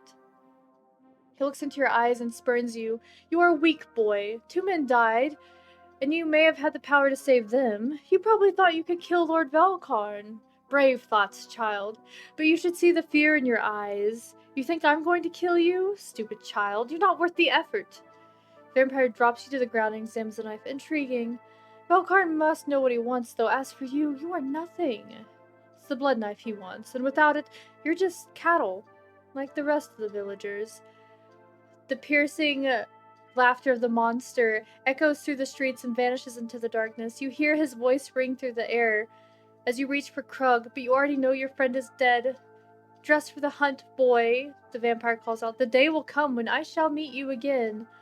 For the last time. Your tears flow freely as you cradle a broken body of your friend, cursing the choice you made. The destiny you know deep inside you will forever remain unfulfilled. You will always live under the twin clouds of guilt and darkness. The guilt of letting your friends die, and the darkness of your cruel fate here in this evil land, as prey for the undead. The end. I don't consider this ending canon. This ending is dumb. Listen, I was alright if the two men in the tavern died. Sad, but you don't take Krug away. Not our trusty wolf. Ugh. We never got to find out. Never got to find out nothing. That means somewhere in one of our other past choices that we made, we chose wrong. I have no idea which one it would have been. Either. Because, like, surely there's at least a single good ending in this, right? Like, oh, can I cast Silver Bullet, right? Nah, that Carolon's going down. I'm gonna put him as a NPC in one of my games just so my players will kill him. Like, murder this man. I do have to be careful though, because also knowing some of my players, they might decide that they want to romance him, and that's not a good idea. This man needs to die. Maybe the cemetery? Yeah, maybe we did need to go into the cemetery. Instead, maybe that was the wiser choice. Just, like, completely avoid the castle. We will never know. We will never know. I mean, I can read through these. I will find out. I will find out where the good ending was at some point. You can technically read through this one too if you go to Archive. And look up the Castle of the Undead. They have a copy there that you can borrow. You can't download it or anything, obviously, but you can read it online. So if any of y'all want to, like, try out more of the potential endings on your own time and stuff, you totally can. Sorry, I was taking a bite of the cookie. Probably gonna read it all out of curiosity, yeah. Well, also, like, so the other ones and stuff we've done, you know, are definitely more, I'd say, geared towards, like, kids. Like, they're all, like, they have some serious stuff in them, but they're all still, like, vaguely lighthearted. Like, nothing as serious as, like, a Disney movie, you know? Meanwhile, this one feels like it was definitely intended more for, like, teenage to adult readers, considering the content. I'm betting more of the teenage side, since the main character's, like, what, 15, 16, something like that? Randor? But I am curious about it. Curious about what the other potential choices are. But this was a lot of fun. I mean, these are always fun. Like I said, this is one of my, like, absolutely favorite things to do on the stream, is when we get to do these every month. So I was really sad to not be able to do it last month, but I did have a lot of other things going on. But I'm glad this one more than made up for it, because also way longer than the other ones we've done too. Doesn't touch much into grotesque, but it does have darker scenes. Yeah. Well, some of the stuff was, like, pretty visceral comparatively to the other stuff. Like, this one straight up had, you know, all the stuff with the blood and the, like, decapitation. And, like, I was like, wow, this is perfect for freaking Halloween. Got the spooky ooky gories. Definitely suits the time of year. I'm glad I picked this one because there was a couple I was trying to decide between, and I was like, you know what? I think the like Ravenloft one, like Castle of the Undead, is the way to go. They do have a few more Ravenloft, like more based ones too, floating out and about. I am probably gonna like make sure that this the VOD for this is uploaded pretty quick.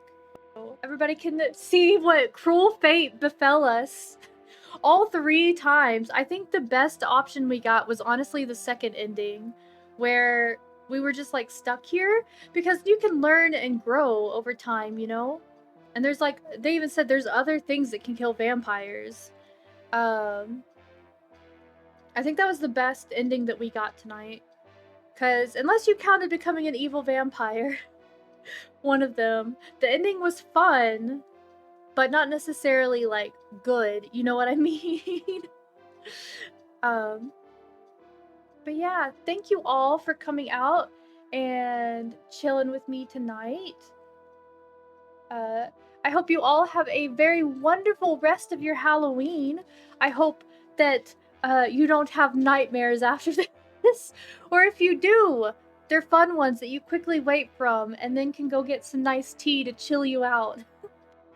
I'm glad you guys had fun. Yeah, definitely. I'm gonna stretch. I'm gonna make some snacks. I'm gonna watch some spooky movies and stuff until it's morning and I can go carve a pumpkin outside. Oops. As soon as my things stop going crazy up here. Hold on. But yeah, here's the cover. One last good look of it. Like I said, it's one of my favorite Endless Quest covers. Because I think it looks sick. As always, take care of yourselves and take care of each other whenever you can. The dungeon's a dangerous place, but I'm glad you're here. Now go forth into that spooky night. Bum bum bum.